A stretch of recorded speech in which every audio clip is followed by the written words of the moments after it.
Hello guys, तो आज से मैं एक new ongoing Korean drama start करने वाली हूँ जिसका नाम है रेड स्वान। और ये बेसिकली एक रिवेंज मिस्ट्री सीरीज है। कहानी के शुरुआत में हमें यूएसए का सीन दिखाया जाता है जहाँ पर हम एक वांसू नाम की लेडी को देखते हैं। वो यहाँ पर यूनिसेफ ऑर्गेनाइजेशन में अपने कंट्री साउथ कोरिया को रिप्रेजेंट करने आई थी। पता चलता है कि वो एक बहुत बड़े फाउंडेशन की डायरेक्टर थी। ये एक ऐसा फाउंडेशन था जहाँ पर जरूरतमंद लोगों की मदद की जाती थी। थोड़ी ही देर में वांसू की सेक्रेटरी आकर उसे बताती है तुम्हें एक धमकी भरा ईमेल आया है, वहाँ पर लिखा है कि वो तुम्हें मारने वाले हैं। पता चलता है कि वांसू फिलीपींस जाने वाली थी। उसकी सेक्रेटरी उसे कहती है हमें ये प्लान कैंसिल कर देना चाहिए, तुम्हारी जान को वहाँ पर खतरा हो सकता है। वांसू कहती है ऐसे थ्रेट्स तो हमेशा ही आते रहते हैं, हम अपना काम बंद तो नहीं कर सकते। सेक्रेटरी उसे बताती है तुम्हारी मदर इन लॉ भी पार्टी अटेंड करने के लिए फिलीपींस आने वाली है। फिर हमें फिलीपींस का सीन दिखाया जाता है जहाँ पर वांसू पहुंच चुकी थी। यहाँ पर हमें पता चलता है कि वो बहुत बड़े कंपनी के चेयरमैन की बहू थी और साथ ही में वो पहले एक बहुत बड़ी गोल्फ प्लेयर भी हुआ करती थी। यहाँ पर वो एक बहुत बड़े बिजनेसमैन से मिलने के लिए आई थी जो बेसिकली उसके फाउंडेशन में डोनेशन देने वाला था। वांसू जिस फाउंडेशन की डायरेक्टर थी वो बेसिकली अफ्रीका से ऑपरेट होता था और ये एक ऐसा फाउंडेशन था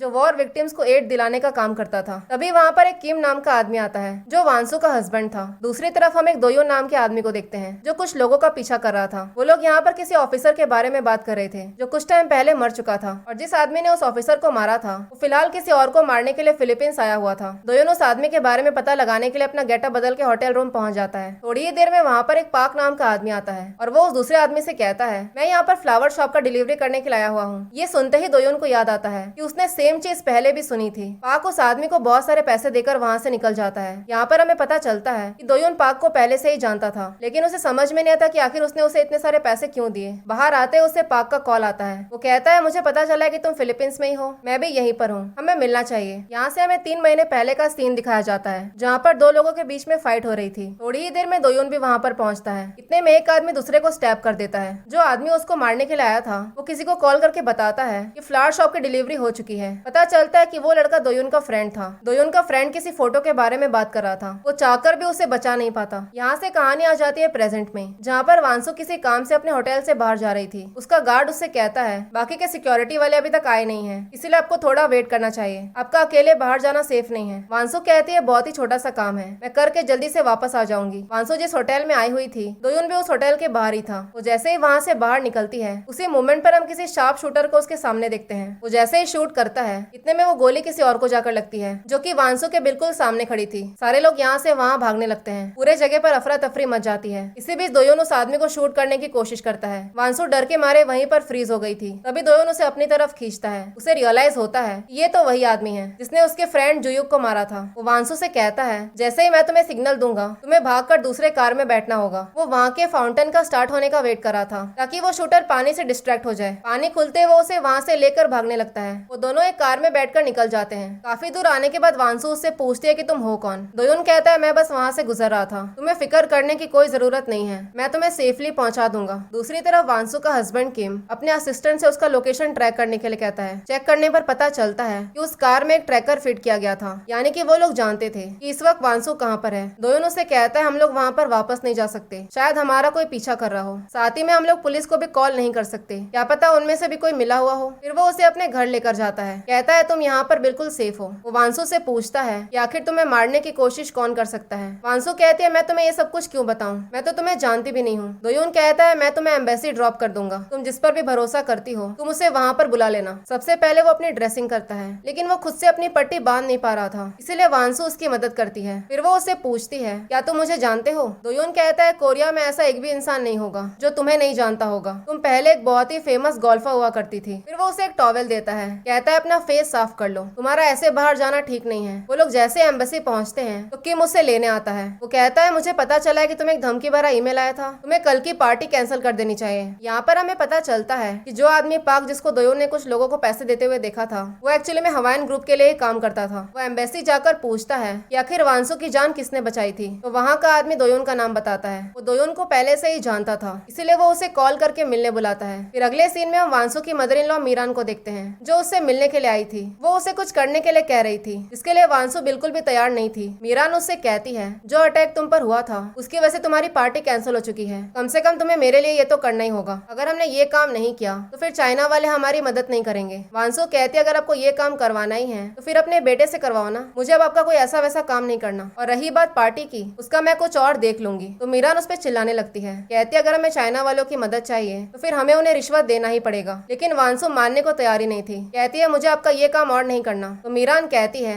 अगर तुमने नहीं किया तो फिर मैं ये काम तुम्हारे भाई से करवाऊंगी। तो वांसु कहती है मुझे कोई फर्क नहीं पड़ता कि मेरा भाई किसको रिश्वत देता है और किसको नहीं, और मैं इस बारे में कुछ जानती भी नहीं हूँ, और अगर आप ऐसे ही बिहेव करने वाले हो तो फिर आपको कल की पार्टी में नहीं आना चाहिए। ये सुनकर मीरान को बहुत गुस्सा आ जाता है। वो उसके सामने सारे पैसे फेंकने लगती है। कहती है तुम्हें ये काम करना ही होगा। वांसु कहती है ये पार्टी मेरी है, इसलिए आप मुझे और शर्मिंदा मत कीजिए, और हो सके तो पार्टी में मत आइएगा, और अगर आप पार्टी में आए तो मैं आगे से चाइना वालों के साथ कोई बिजनेस नहीं करूंगी। वांसु के वहाँ से जाते एक आदमी अंदर आता है। मीरान उससे कहती है मैं चाहती हूँ कि तुम उसे मरवा दो। दूसरी तरफ हम दोयुन को देखते हैं। पता चलता है कि उसके पेट पर एक स्कार था। यहाँ से हमें फ्लैशबैक का सीन दिखाया जाता है जहाँ पर उसकी सर्जरी परफॉर्म हुई थी। पता चलता है कि उसके फ्रेंड जुयुक ने उसे अपना एक किडनी दिया था, यानी कि वो दोनों ही एक एक किडनी पर जिंदा थे। वो दोनों ही पुलिस ऑफिसर्स थे और साथ ही में बहुत अच्छे फ्रेंड्स भी। दोयुन ने उससे कहा था जब भी तुम्हें मेरी जरूरत होगी उस टाइम पर मैं अपनी लाइफ रिस्क में डालकर तुम्हें प्रोटेक्ट करूंगा। लेकिन वो चाहकर भी अपने दोस्त को बचा नहीं पाया। इसी बात का गिल्ट उसके अंदर था। प्रेजेंट में वो पाक से मिलने खिलाया था। पाक उससे कहता है मैं चाहता हूँ कि तुम हमारे साथ काम करो। अगर आज तुम नहीं होते तो फिर वांसु की जान भी जा सकती थी। तुम्हें आकर फ्लावर शॉप पर काम करना चाहिए। वो बताता है कि वो जिस कंपनी हवाइन ग्रुप के लिए काम करता है उस कंपनी को कोड लैंग्वेज में फ्लावर शॉप कहा जाता है। उसे याद आता है जब उसके फ्रेंड जुयुक को मारा गया था उस टाइम पर उस आदमी ने भी यही कहा था कि फ्लावर शॉप की डिलीवरी कंप्लीट हो चुकी है। कुछ सोचकर वो उसके साथ काम करने के लिए तैयार हो जाता है। सीन शिफ्ट होता है नेक्स्ट डे, जहाँ पर वांसु अपने हस्बैंड से पूछती है क्या तुम्हारी मॉम ने एक पैसों से भरा हुआ बैग तुम्हें दिया था? किम कहता है उन्होंने दिया तो था और कहा था कि सारे पैसे चाइनीज एम्बेसडर को दे दूं। वांसु कहती है तुम्हें ये काम नहीं करना चाहिए। किम कहता है इसमें प्रॉब्लम क्या है, ये तो बस बिजनेस है। वांसु कहती है ये मेरी पार्टी है और मैं नहीं चाहती हूँ कि पार्टी में कोई प्रॉब्लम क्रिएट हो। थोड़ी ही देर में उसकी सेक्रेटरी अंदर आती है। पता चलता है कि वांसु आज प्रेस कॉन्फ्रेंस में बताने वाली थी कि कुछ दिन पहले उसे एक धमकी भरा ईमेल आया था। इतने में किम उससे कहता है तुम ये सारी बातें प्रेस कॉन्फ्रेंस में बताने वाली हो, तुम्हें पता भी है ये कितना डेंजरस है। ऐसा करके तुम उन्हें और गुस्सा दिलाओगी, क्या पता वो लोग दोबारा से तुम पर अटैक कर दे। क्या तुम्हारे लिए तुम्हारी लाइफ इंपॉर्टेंट नहीं है? वांसु कहती है ये बहुत अच्छा मौका है ताकि मैं पूरी दुनिया को बता सकूं कि मेरा काम मेरे लिए कितना इंपॉर्टेंट है। फिर हमें प्रेस कॉन्फ्रेंस का सीन दिखाया जाता है जहाँ पर वो पूरी सच्चाई मीडिया वालों के सामने बता देती है। कहती है वो लोग मेरे काम से मुझे रोकना चाहते हैं लेकिन ऐसा कुछ हो नहीं पाएगा। इस तरफ से वांसु की मदर इन लॉ भी वही न्यूज देख रही थी। वो गुस्से में टीवी ही फोड़ देती है। कहती है उसे प्रेस कॉन्फ्रेंस रखने की क्या जरूरत थी, वो खुद को समझती क्या है। दूसरी तरफ वांसु कहती है वो इस दुनिया को एक बेटर प्लेस बनाना चाहती है, इसलिए वो अपना काम कभी नहीं छोड़ेगी। वो हमेशा लोगों की मदद करेगी चाहे उसे कोई कितना बड़ा धमकी क्यों न दे। थोड़ी ही देर में वहाँ पर एक तेरा नाम की लड़की आती है। उसका एक बेटा भी था। उसके बेटे को देखकर वांसु को अपने बेटे की याद आ जाती है। पता चलता है वांसु किसी काम से एक बार बाहर जा रही थी। उसका बेटा काफी टाइम से स्कीइंग जाने की बातें कर रहा था लेकिन वांसु चाहकर भी उसके साथ जा नहीं पाती। फिर हमें पार्टी का सीन दिखाया जाता है। वो जैसे ही रेडी होकर बाहर आती है इतने में वो वहाँ पर दोयुन को देखती है। पाक बताता है आज से दोयुन हमारे सिक्योरिटी टीम को ज्वाइन करने वाला है और इसी सीन के साथ एपिसोड 1 यहीं पर खत्म होता है।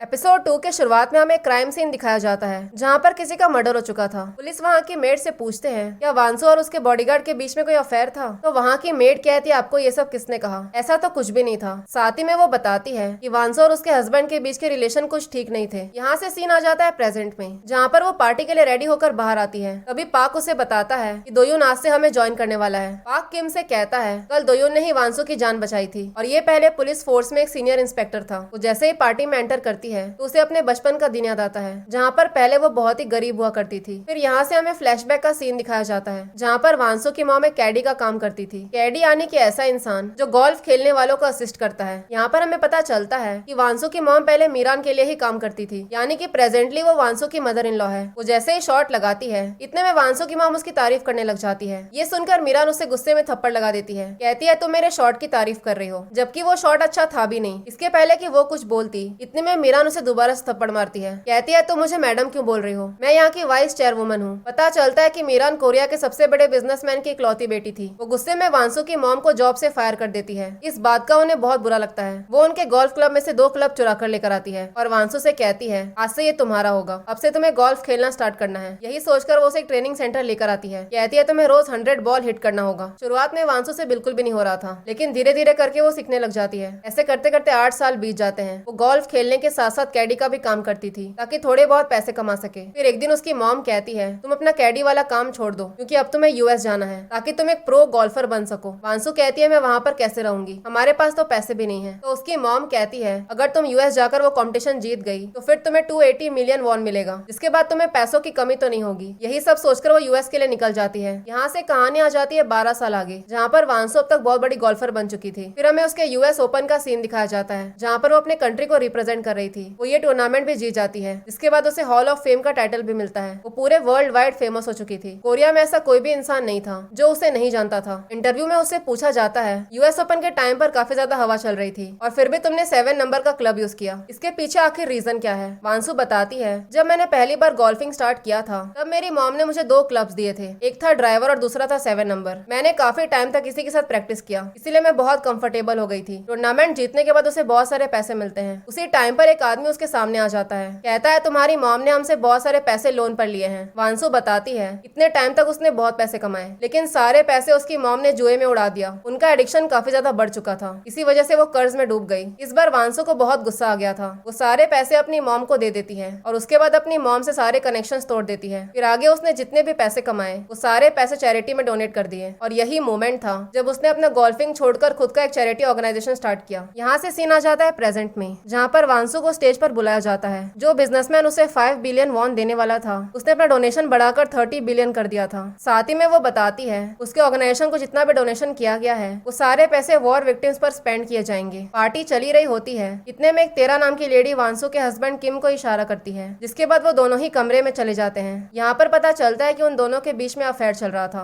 वहीं दूसरी तरफ तेरा का बेटा अपनी मॉम को ढूंढ रहा था। वो वांसु से कहता है उसकी मॉम कहीं मिल नहीं रही है। अब वो तेरा को ढूंढते हुए कमरे के अंदर जाती है। वो जैसे ही वहाँ का लाइट ऑन करती है इतने में वो उन दोनों को साथ में देख लेती है। वांसु उससे पूछती है क्या तुम दोनों का आज पकड़े जाना जरूरी था, तुम्हारा बेटा जुनी तुम्हें ढूंढ रहा है, यही बताने के लिए मैं अंदर आई थी। तेरा उससे पूछती है तुम्हें सब कुछ पहले से पता था, तुम्हें हम दोनों के बारे में आखिर कब से पता था। वांसु कहती है यहाँ पर रिपोर्टर्स भरे पड़े हैं, अगर किसी ने तुम दोनों को देख लिया होता तो। और रही बात मुझे ये सब कुछ कब से पता था, ये बात अब जरूरी नहीं है। ये सब कुछ देखने के बाद भी वो बिल्कुल नॉर्मल बिहेव करती है, जैसे कि कुछ हुआ ही ना हो। फिर अगले सीन में वांसु अपने मदर इन लॉ से बात करने के लिए आती है, लेकिन वो उन पर कुछ खास ध्यान नहीं देती। ये देखकर मीरान को बहुत गुस्सा आ जाता है। वो गुस्से में चीजें फेंक कर उसे मारने लगती है। वांसु उससे पूछती है आखिर आप कब से लोगों पर चीजें फेंक रहे हो, गुस्सा तो मुझे दिखाना चाहिए। इतना कहकर वो सारे ग्लासेस फेंकने लग जाती है। मीरान उससे कहती है मुझे पता चला है कि तुम उन दोनों के बारे में पहले से जानती थी। वांसु कहती है आपके रिएक्शन को देखकर ऐसा लग रहा है जैसे आपको भी ये बात पहले से ही पता थी। मीरान कहती है मैं तुम्हें गरीब घर से यहाँ लेकर आई, आज तुम जो कुछ भी हो मेरी वजह से हो। वांसु कहती है आपकी वजह से कुछ भी नहीं हुआ है, बल्कि ये सब कुछ मेरी मेहनत से हुआ है। मीरान कहती है सब कुछ पता होने के बाद भी तुम मेरे बेटे को डिवोर्स नहीं देने वाली ना। वांसु कहती है मैं डिवोर्स क्यों दूं, आप इस बात की फिक्र मत करो। मीरान कहती है मुझे डर था कि तुम मेरा रेपुटेशन खराब करने की कोशिश करोगी। वांसु कहती है आप मेरे फाउंडेशन से दूर रहो, मुझे पता चला है कि आपने दोबारा से बहुत सारे पैसे लिए। मीरान कहती है वो फाउंडेशन तुम्हारा नहीं है। वांसु कहती है वो फाउंडेशन मेरा ही है, उस फाउंडेशन पर मैंने बहुत मेहनत की है, आज वो जिस मुकाम पर है वो मेरी वजह से है। वो बहुत ज्यादा डिस्टर्ब हो गई थी। यहाँ से हमें फ्लैशबैक का एक सीन दिखाया जाता है। पता चलता है कि वो किम से अफ्रीका में मिली थी। वो अपने कंपनी की तरफ से डोनेशन देने के लिए आया हुआ था। उसने काफी टाइम तक वहाँ पर वॉलंटियर वर्क भी किया। इस बीच में उन दोनों को प्यार हो गया। फिर एक दिन किम ने उसे प्रपोज किया, कहा तुम गोल्फ छोड़कर मुझसे शादी कर लो। कुछ टाइम के बाद वांसु अपने भाई के साथ मीरान से मिलने के लिए आती है। मीरान उससे उसकी मॉम के बारे में पूछती है। वांसु बताती है वो अपनी मॉम के कांटेक्ट में नहीं है, बस मेरा भाई उनके कांटेक्ट में है। मीरान कहती है मुझे पता चला है कि तुम्हारी मॉम एक बार मेरी कैडी हुआ करती थी। इतने में वांसु का भाई पूछता है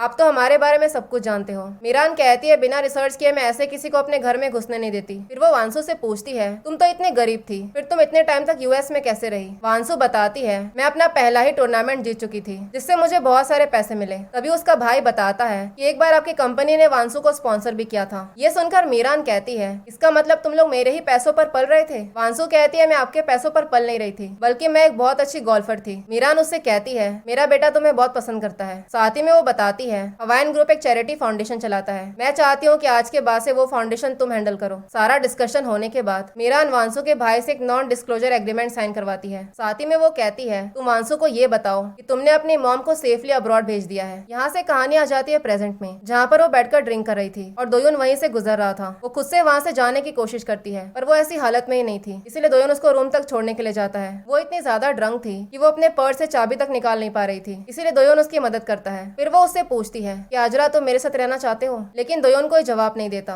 वो उसे अंदर लेकर जा ही ही रहा होता है, इतने में उसका कार्ड वहीं पर गिर जाता है। दूसरी तरफ हम किम को देखते हैं। वो वांसू पर काफी ज्यादा गुस्सा था क्योंकि इतने टाइम तक उसे उसकी सच्चाई पता थी, फिर भी उसने कुछ कहा नहीं। इस तरफ दोयोन उससे पूछता है, क्या तुम अकेली हो या फिर क्या तुम दुखी हो? तो वांसू मना कर देती है। दोयोन कहता है तुम्हें सो जाना चाहिए, तुम थक गई हो। इतना कहकर वो वहाँ से निकल ही रहा होता है, तभी किम वहाँ पर आकर नॉक करने लग जाता है, लेकिन वांसू दरवाजा खोलने से मना कर देती है। तभी उसकी नजर उसी कार्ड पर जाती है। इसके पहले कि वो उस कार्ड को चेक करता, इतने में वहाँ पर पाक पहुँच जाता है। कहता है ये कार्ड मेरा है। वांसू ने कुछ ज्यादा ही ड्रिंक कर लिया था, इसीलिए वो अभी सो रही होगी। किम के वहाँ से जाते ही वो डोर के थ्रू उस कार्ड को पास कर देता है। फिर हमें साउथ कोरिया का सीन दिखाया जाता है, जहाँ पर हवेन ग्रुप में आज दोयोन का पहला दिन था। पाक उसे उसका पूरा काम समझाता है, साथ ही में उसे एक सेपरेट रूम भी एलोकेट किया जाता है। पाक उससे पूछता है, तुम 3 महीने से फिलीपींस में थे, तुम्हें तुम्हारे फ्रेंड जुयुक के बारे में कुछ पता चला क्या, कि उसके साथ ये सब किसने किया था? दोयोन कहता है अब तक मुझे कुछ भी पता नहीं चला है। दूसरी तरफ हम वांसू को देखते हैं। तभी उसे अपने फ्लैशबैक का एक सीन याद आता है, जहाँ पर उसके फादर इन लॉ ने उससे कहा था, तुम तो जानती ही हो कि मैं तुम पर कितना ट्रस्ट करता हूँ। मैं चाहता हूँ कि तुम कुछ टाइम तक किसी फैमिली के मेंबर बन के रहो। अभी तुम्हारा यहाँ से जाने का टाइम नहीं आया है। इस तरफ दोयोन के हाथ से उसका फोटो फ्रेम नीचे गिर जाता है। तभी उसे याद आता है जुयुक ने मरते वक्त किसी फोटो फ्रेम के बारे में मेंशन किया था। यही याद करके वो उस फोटो को चेक करता है तो उसे उसके पीछे एक मेमोरी कार्ड मिलता है। उस मेमोरी कार्ड में एक वीडियो फुटेज था जिसमें वांसू के फादर इन लॉ की मौत हो चुकी थी। दोयोन मन में कहता है शायद चेयरमैन के मरने के पीछे कोई बहुत बड़ा सीक्रेट है, इसलिए जुयुक ये सारे वीडियोस छोड़कर गया है। और इसी सीन के साथ एपिसोड 2 यहीं पर खत्म होता है।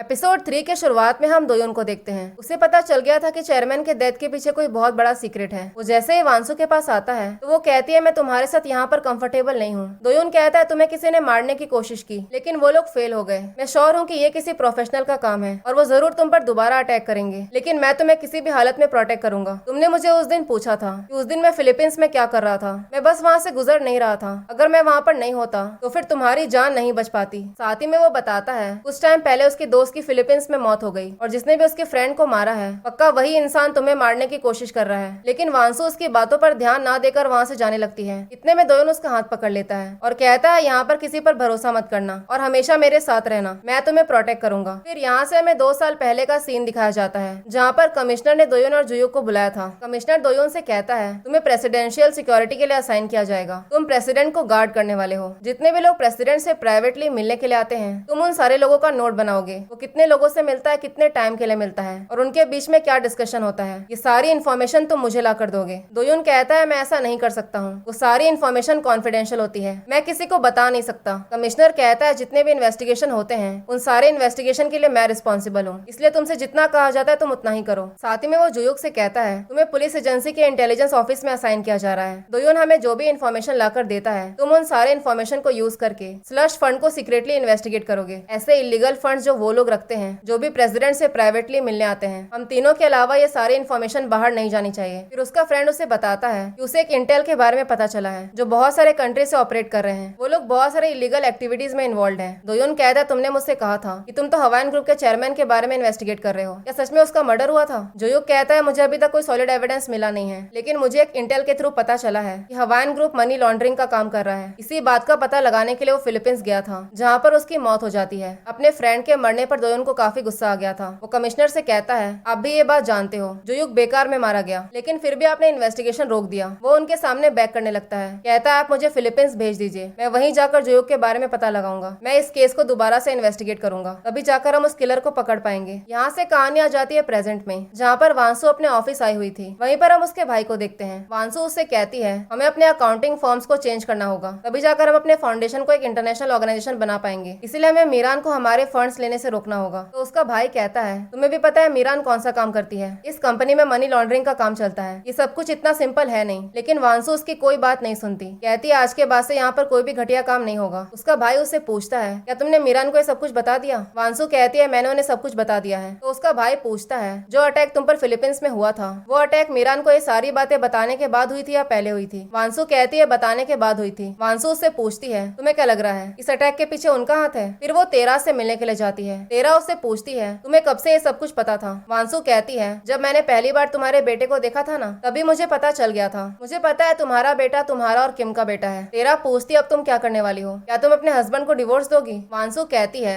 अगर मुझे डिवोर्स देना ही होता तो बहुत पहले ही दे दिया होता, और अगर तुम्हें वो सब करना ही था तो फिर दरवाजा बंद करके करती। वहाँ पर रिपोर्टर्स भरे पड़े थे, अगर किसी ने देख लिया होता तो फिर तुम जैसे इंसान की वजह से मेरा रेपुटेशन खराब हो जाता। तेरा कहती है, तुम्हें बस अपने रेपुटेशन की पड़ी है, तुम्हें इस बात की फिक्र नहीं है कि मैंने तुम्हारे हस्बैंड को तुमसे चुरा लिया। वांसु कहती है, तुम मुझसे कुछ भी नहीं चुरा सकती, मुझे हमेशा से पता था कि तुम क्या कर सकती हो और क्या नहीं। तेरा उससे कहती है, तुम्हें पता भी है किम ने तुमसे शादी क्यों की? तुम्हें लगता है किम को तुमसे प्यार हो गया इसलिए उसने तुमसे शादी की, बल्कि ये सच नहीं है। वांसु पूछती है, तुम कहना क्या चाहती हो? तेरा बताती है, तुमसे शादी करने के पहले किम का एक सेलिब्रिटी के साथ अफेयर था। एक दिन ड्रग्स ओवरडोज की वजह से अचानक से उसकी मौत हो गई। उस टाइम पर वो किम के साथ थी। अगर गलती से भी ये न्यूज बाहर आ जाती तो फिर हवाइन ग्रुप का रेपुटेशन खराब हो जाता। और उस टाइम पर किम पहले से एंगेज था, लेकिन कहीं से उसके इन लॉज को इस बारे में पता चल गया। लड़की वालों की फैमिली ने शादी कैंसिल कर दी। उस टाइम पर तुम्हारी पब्लिक इमेज काफी अच्छी थी, एक गरीब लड़की जो अचानक से इतनी अमीर बन गई। इसीलिए किम तुमसे मिलने के लिए अफ्रीका आया था, और इस चीज के लिए मीरा ने उसे खुद ऑर्डर दिया था। सीन शिफ्ट होता है नेक्स्ट डे, जहाँ पर फैमिली फोटोशूट हो रहा था, जिसमें तेरा के बेटे जुनी को भी बिठाया जाता है। इतने में वहाँ पर किम का भाई और उसकी बीवी पहुंच जाती है। उसकी वाइफ पूछती है, ये बच्चा कौन है? योंगमिन कहता है, ये तो तेरा का बेटा है। वो दोनों ही समझ जाते हैं कि ये बच्चा एक्चुअली में किम का ही बेटा है, इसी वजह से उसे फैमिली फोटो में इंक्लूड किया जा रहा है। वांसु जैसे ही तेरा के बेटे को देखती है तो वो गुस्से से चिढ़ जाती है। उसके रिएक्शन से दोयोन भी समझ गया था कि वांसु के हस्बैंड किम और तेरा के बीच में अफेयर चल रहा है। वांसु को बहुत गुस्सा आ गया था। वो मीरान से पूछती है, आपने जुनी को यहाँ पर क्यों बुलाया है? तो मीरान उसे एक रिपोर्ट दिखाती है, कहती है जुनी उसका ग्रैंडसन है। फिर वो वांसु से कहती है, क्या तुम पूरे दुनिया को बताना चाहती हो कि आखिर तुमने अपने बेटे को कैसे खोया था? इसलिए जुनी आज से इसी घर में रहेगा। वांसु कहती है, आप इस बच्चे को मेरे बेटे से रिप्लेस करने की कोशिश कर रही हैं। आपको उसे जो देना है वो दीजिए, लेकिन आप मुझसे ये एक्सपेक्ट मत करिएगा कि मैं उस बच्चे को पालूंगी। वो कभी उसके बेटे की जगह ले नहीं पाएगा। तो मीरान कहती है, तुम एक दूसरा बच्चा पैदा नहीं करना चाहती, ना ही तुम अपने हस्बैंड को डिवोर्स देना चाहती हो, तो फिर आखिर तुम करना क्या चाहती हो? तो वांसु कहती है, आपका किसी भी बातों का मुझ पर कोई असर नहीं होने वाला। आप चाहे कितनी भी कोशिश कर लीजिए, वो बच्चा कभी मेरा बेटा नहीं बन सकता।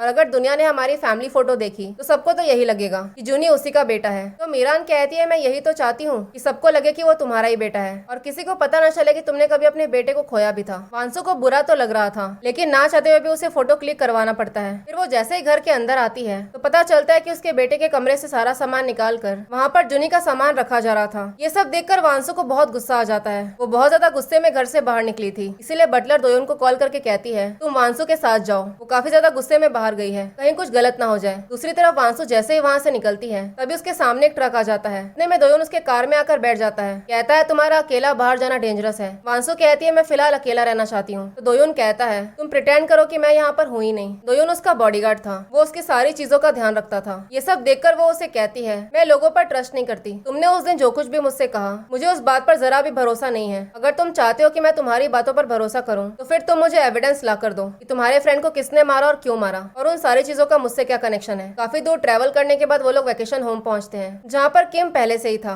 किम कहता है, मुझे ऐसा फील हुआ कि आज तुम यहाँ पर आने वाली हो। वांसु पूछती है, तुम चाहते क्या हो? किम कहता है, क्या तुम्हें सच में दूसरा बच्चा नहीं चाहिए? वांसु कहती है, तुम ये सब तेरा के कहने पर पूछ रहे हो ना, और तुम भूल गए क्या तुमने मेरे साथ क्या किया है? किम कहता है, यही रीजन था, इसलिए तुम मेरे नजदीक नहीं आती थी। वांसु उसकी बातों पर ध्यान नहीं देती। तो किम कहता है, इसका मतलब मैं तुम्हारे लिए कुछ भी नहीं हूँ। वांसु कहती है, मुझे ये बताया गया था तुमने मुझसे इसीलिए शादी की ताकि तुम अपने गंदे स्कैंडल छुपा सको। किम कहता है, ये सच नहीं है, ऐसा बस मेरी मॉम सोचती है। मैंने तुमसे इसीलिए शादी की क्योंकि मैं तुमसे प्यार करता हूँ, इसीलिए हमारा दूसरा बच्चा भी होना चाहिए। इतना कहकर वो उसके नजदीक आने लग जाता है। वांसु के मना करने के बावजूद वो खुद को उसके ऊपर फोर्स करने लगता है। जैसे ही दोयोन ये सब कुछ देखता है वो अंदर आकर उसे रोकने की कोशिश करता है। कहता है, वांसु मेरी जिम्मेदारी है, इसीलिए मुझे बीच में आना पड़ा। फिर अगले सीन में हम तेरा को देखते हैं जो किम को ढूंढते हुए होटल पहुंचती है। पता चलता है कि वो होटल में किसी और लड़की के साथ था। दूसरी तरफ हमें हवाइन ऑफिस का सीन दिखाया जाता है जहाँ पर सारे सिक्योरिटी वालों को ट्रेनिंग दी जा रही थी। पाक सबके सामने दोयोन को डेमोन्स्ट्रेट करने के लिए कहता है। उसकी फाइटिंग स्किल्स कमाल की थी, वो बहुत ही आसानी से उस दूसरे बंदे को पटक देता है। पाक उससे कहता है, तुम तो बिल्कुल पहले जैसे ही हो, पहले भी तुम्हारी फाइटिंग स्किल्स बहुत अच्छी थी। बातों ही बातों में दोयोन उससे पूछता है, चेयरमैन की मौत तो हार्ट अटैक से हुई थी ना? मुझे पता चला है उसकी मौत ग्रैंड पैलेस में हुई थी। पाक पूछता है, तुम ये सब क्यों पूछ रहे हो? दोयोन कहता है, मेरा एक जूनियर इस बारे में पूछ रहा था। पाक कहता है, तुम मुझसे कहो, इंटरनेट पर सारे आर्टिकल्स अवेलेबल हैं, उसे वहाँ पर सारी इन्फॉर्मेशन मिल जाएगी। दोयोन को कैसे भी करके इस बारे में पता लगाना था, इसलिए वो पिछले 2 हफ्ते का सीसीटीवी फुटेज निकलवाता है। साथ ही में वो उस मेमोरी कार्ड को दोबारा से चेक करता है जो मेमोरी कार्ड उसके फ्रेंड ने छोड़ा था। उस वीडियो में वो लोग चेयरमैन की बॉडी को एम्बुलेंस में लेकर जा रहे थे। तभी वो नोटिस करता है कि ये तो ग्रैंड पैलेस नहीं नहीं है, बल्कि ये तो कोई और ही जगह है। यानी कि चेयरमैन की मौत ग्रैंड पैलेस में नहीं हुई थी। फ्लैशबैक सीन में हम देखते हैं दोयों ने अपने फ्रेंड से पूछा था, तुम तो चेयरमैन का डेथ इन्वेस्टिगेशन कर रहे हो ना, क्या सच में उसका मर्डर हुआ था? फुटेज देखकर वो श्योर हो जाता है कि चेयरमैन का मर्डर हुआ था और उन लोगों ने इस चीज को कवर अप करने के लिए उसके दोस्त को मार दिया। साथ ही में वो उस फुटेज में 2 लोगों को नोटिस करता है, कहता है जिसने भी चेयरमैन को मारा है जरूर इन दोनों का उससे कोई ना कोई कनेक्शन है। और इसी सीन के साथ एपिसोड 3 यहीं पर खत्म होता है।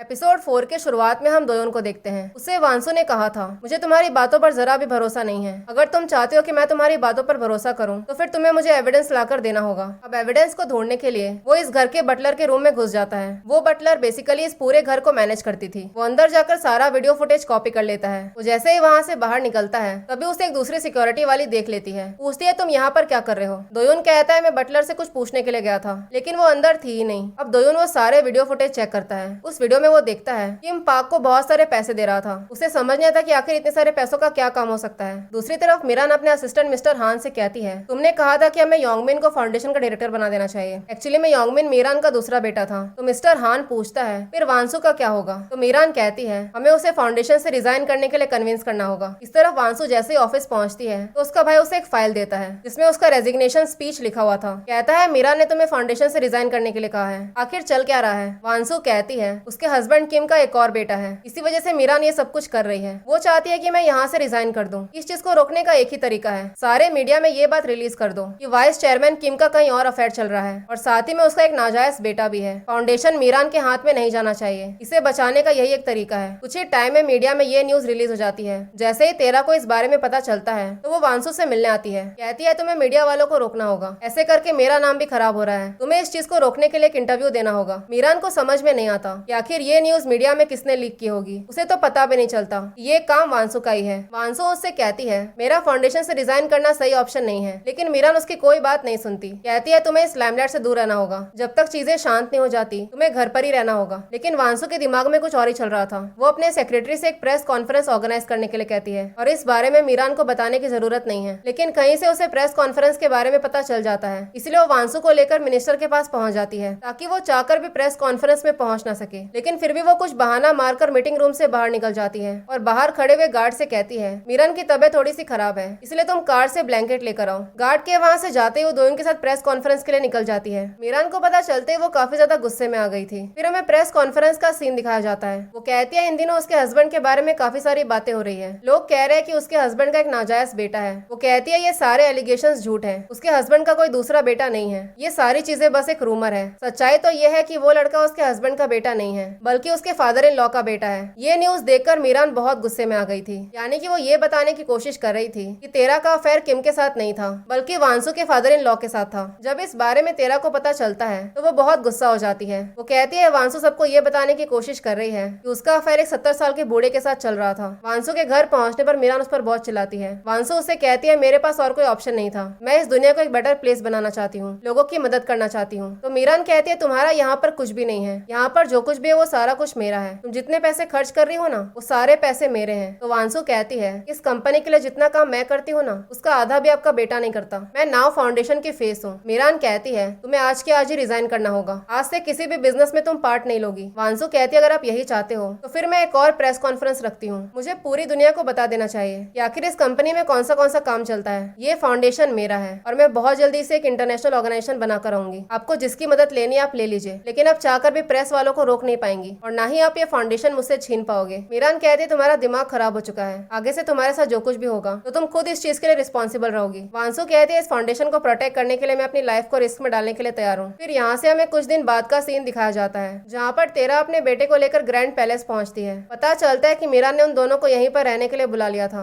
वांसु उन्हें उनका रूम दिखाती है, कहती है, बस ये कमरा ही तुम्हारा है, इसके अलावा कुछ भी अपना समझने की कोशिश मत करना। सीन शिफ्ट होता है और वांसु जॉगिंग पर निकल रही थी। अब क्योंकि दोयोन उसका बॉडीगार्ड था, इसीलिए वो उसे भी साथ चलने के लिए कहती है। वांसु उससे कहती है, तुम्हें मुझ पर दया आ रही होगी ना, जिस लेडी का उसके हस्बैंड के साथ अफेयर है वो अब मेरे ही घर में रहने के लिए आ गई है। दोयोन पूछता है, आखिर तुम क्या प्रोटेक्ट करने की कोशिश कर रही हो? मैं तुम्हें उस प्रेस कॉन्फ्रेंस में इसीलिए लेकर गया क्योंकि मुझे लगा कि मैं तुम्हारी मदद कर रहा हूँ। मुझे लगा इस फैमिली से पीछा छुड़ाने का यही तुम्हारा इकलौता तरीका है। वांसु कहती है, तुम्हें क्या लगा मैं सबके सामने ये बोल दूंगी कि मैं किम को डिवोर्स देने वाली हूँ? हम किसी भी इंसान को डिवोर्स तब देते हैं जब उनकी शादी प्यार के लिए होती है। उसकी शादी तो बहुत साल पहले ही बर्बाद हो चुकी थी। दोयोन उससे पूछता है, जब तुम्हारी शादी तुम्हारे लिए कुछ भी मीन नहीं करती तो फिर तुम इसे प्रोटेक्ट करने की कोशिश क्यों कर रही हो। यहाँ से हमें फ्लैशबैक का एक सीन दिखाया जाता है जहाँ पर चेयरमैन वांसू को एक टैब देता है। कहता है तुम्हारे बिना यह टैब किसी और से नहीं खुलेगा, टाइम आने पर तुम्हें सारे डिटेल्स मिल जाएंगे। तुम्हारे बेटे के साथ जो कुछ भी हुआ उस चीज से मैं बहुत दुखी हूँ और मैं जानता हूँ कि तुम मेरे बेटे को डिवोर्स देना चाहती हो, लेकिन ये सही टाइम नहीं है। तब तक तुम्हें इसी फैमिली का मेंबर बन के रहना होगा। तुम जानती हो मैं तुम पर कितना ट्रस्ट करता हूँ। एक ऐसा काम है जो मैं चाहता हूँ कि तुम मेरे लिए करो। प्रेजेंट में वो दोयोन से कहती है मुझे कैसे भी करके अपने फाउंडेशन को प्रोटेक्ट करना होगा, चाहे इसके लिए मुझे कुछ भी क्यों ना करना पड़े। ये सुनकर दोयोन को बहुत गुस्सा आ जाता है। वो चिल्लाकर पूछता है क्या तुम्हें मरने का इतना ही शौक है। चेयरमैन की मौत ग्रैंड पैलेस में नहीं हुई थी। मैंने तुमसे कहा था जिस इंसान ने मेरे दोस्त को मारा है वही अब तुम्हारे जान के पीछे पड़ा है। हवाइन ग्रुप में एक ऐसा इंसान है जो तुम्हें मारना चाहता है। अब वो अपने दोस्त के बारे में सब कुछ बताता है कि कैसे उसकी मौत हुई थी। कहता है उसी केस का इन्वेस्टिगेशन करने के लिए मैं फिलीपींस गया था जहाँ मैं तुमसे मिला। वो बताता है उसके फ्रेंड ने उसके लिए कुछ वीडियोस छोड़ा था। उस वीडियो में इस बात का प्रूफ है कि चेयरमैन की मौत ग्रैंड पैलेस में नहीं हुई थी। वो बताता है कि उसका फ्रेंड चेयरमैन का डेथ इन्वेस्टिगेट कर रहा था। इसका मतलब क्लियर है, जिस इंसान ने उसके दोस्त को मारा है वही तुम्हारे पीछे पड़ा है। सीन शिफ्ट होता है नेक्स्ट डे जहाँ पर वांसू किम के छोटे भाई की वाइफ जीवन से मिलने के लिए आई थी। वो बताती कि थोड़ी देर में मीरान यहाँ पर आने वाली है। वो उसे वाइन की एक बोतल देती है। कहती है मीरान ने तुम्हारे लिए भेजा है, उन्होंने इसे ऑक्शन में 150 मिलियन में खरीदा था। ये सुनते ही जीवन जानबूझकर वो बोतल नीचे गिरा देती है और कहती है तुम फिक्र मत करो, मेरे पास ऐसा दूसरा है। थोड़ी ही देर में वो सारे लोग डिनर के लिए पहुंचते हैं। पता चलता है कि जीवन के डैड मीरान के कंपनी में कुछ पैसे इन्वेस्ट करने वाले थे। जीवन के डैड का कॉस्मेटिक्स का बिजनेस था और वो अपना बिजनेस चाइना में बढ़ाना चाहते थे। इस चीज के लिए वो लोग वांसू से हेल्प मांगते हैं। कहते हैं तुम्हें चाइनीज एम्बेसडर से बात करना होगा। मीरान कहती है आपको फिक्र करने की जरूरत नहीं है, वांसू एक बहुत बड़ी सेलिब्रिटी है, वो इजीली कनेक्शंस बना सकती है। लेकिन वांसू इस चीज के लिए कुछ खास इंटरेस्ट नहीं दिखाती। पर मीरान उससे कहती है तुम्हें कैसे भी करके चाइना वालों के साथ डील करनी पड़ेगी। वांसू कहती है मैं चाइना वालों से बात कर लूंगी, लेकिन बदले में आपको मेरे फाउंडेशन से दूर रहना होगा। फिर अगले सीन में वांसू की सेक्रेटरी आकर उसे बताती है तुम्हारे बिजनेस पार्टनर ने तुम्हारे लिए एक ड्रेस भेजा है और कहा है कि तुम सेरेमनी में यही पहनो। पता चलता है कि उनके वेलफेयर सेंटर का ओपनिंग सेरेमनी था। मीरान जैसे ही वहाँ पर पहुँचती है तो पता चलता है कि उसने और वांसू ने गलती से सेम ड्रेस पहन लिया था। ये लिटरली मीरान के लिए बहुत एम्बेरेसिंग था। वो गुस्से में चिल्लाना शुरू कर देती है, लेकिन चुपचाप बैठने के अलावा उसके पास और कोई ऑप्शन तो था नहीं। वो दोनों जैसे स्टेज पर जाते हैं तो उनका साथ में फोटोज क्लिक किया जाता है। मीडिया वालों के कहने पर उन्हें नजदीक आकर फोटो क्लिक करना पड़ता है। ये सीन काफी ज्यादा फनी था। मीरान यहाँ पर बहुत ही अनकंफर्टेबल सी स्माइल देती है। वो काफी ज्यादा गुस्से में आ गई थी। अब वो अपना सारा गुस्सा जूडो खेल कर निकालती है। वो वहाँ के सारे एम्प्लॉयज को बहुत मारती है। अब क्योंकि वो वहाँ की मालकिन थी इसलिए कोई भी उस पर उल्टा अटैक नहीं कर रहा था। वहाँ के सारे लोग चुपचाप मार खा रहे थे। फिर वो दोयोन को उसके अगेंस्ट फाइट करने के लिए बुलाती है, लेकिन वो बाकी लोगों की तरह बिहेव नहीं करता। वो मीरान को जीतने नहीं देता,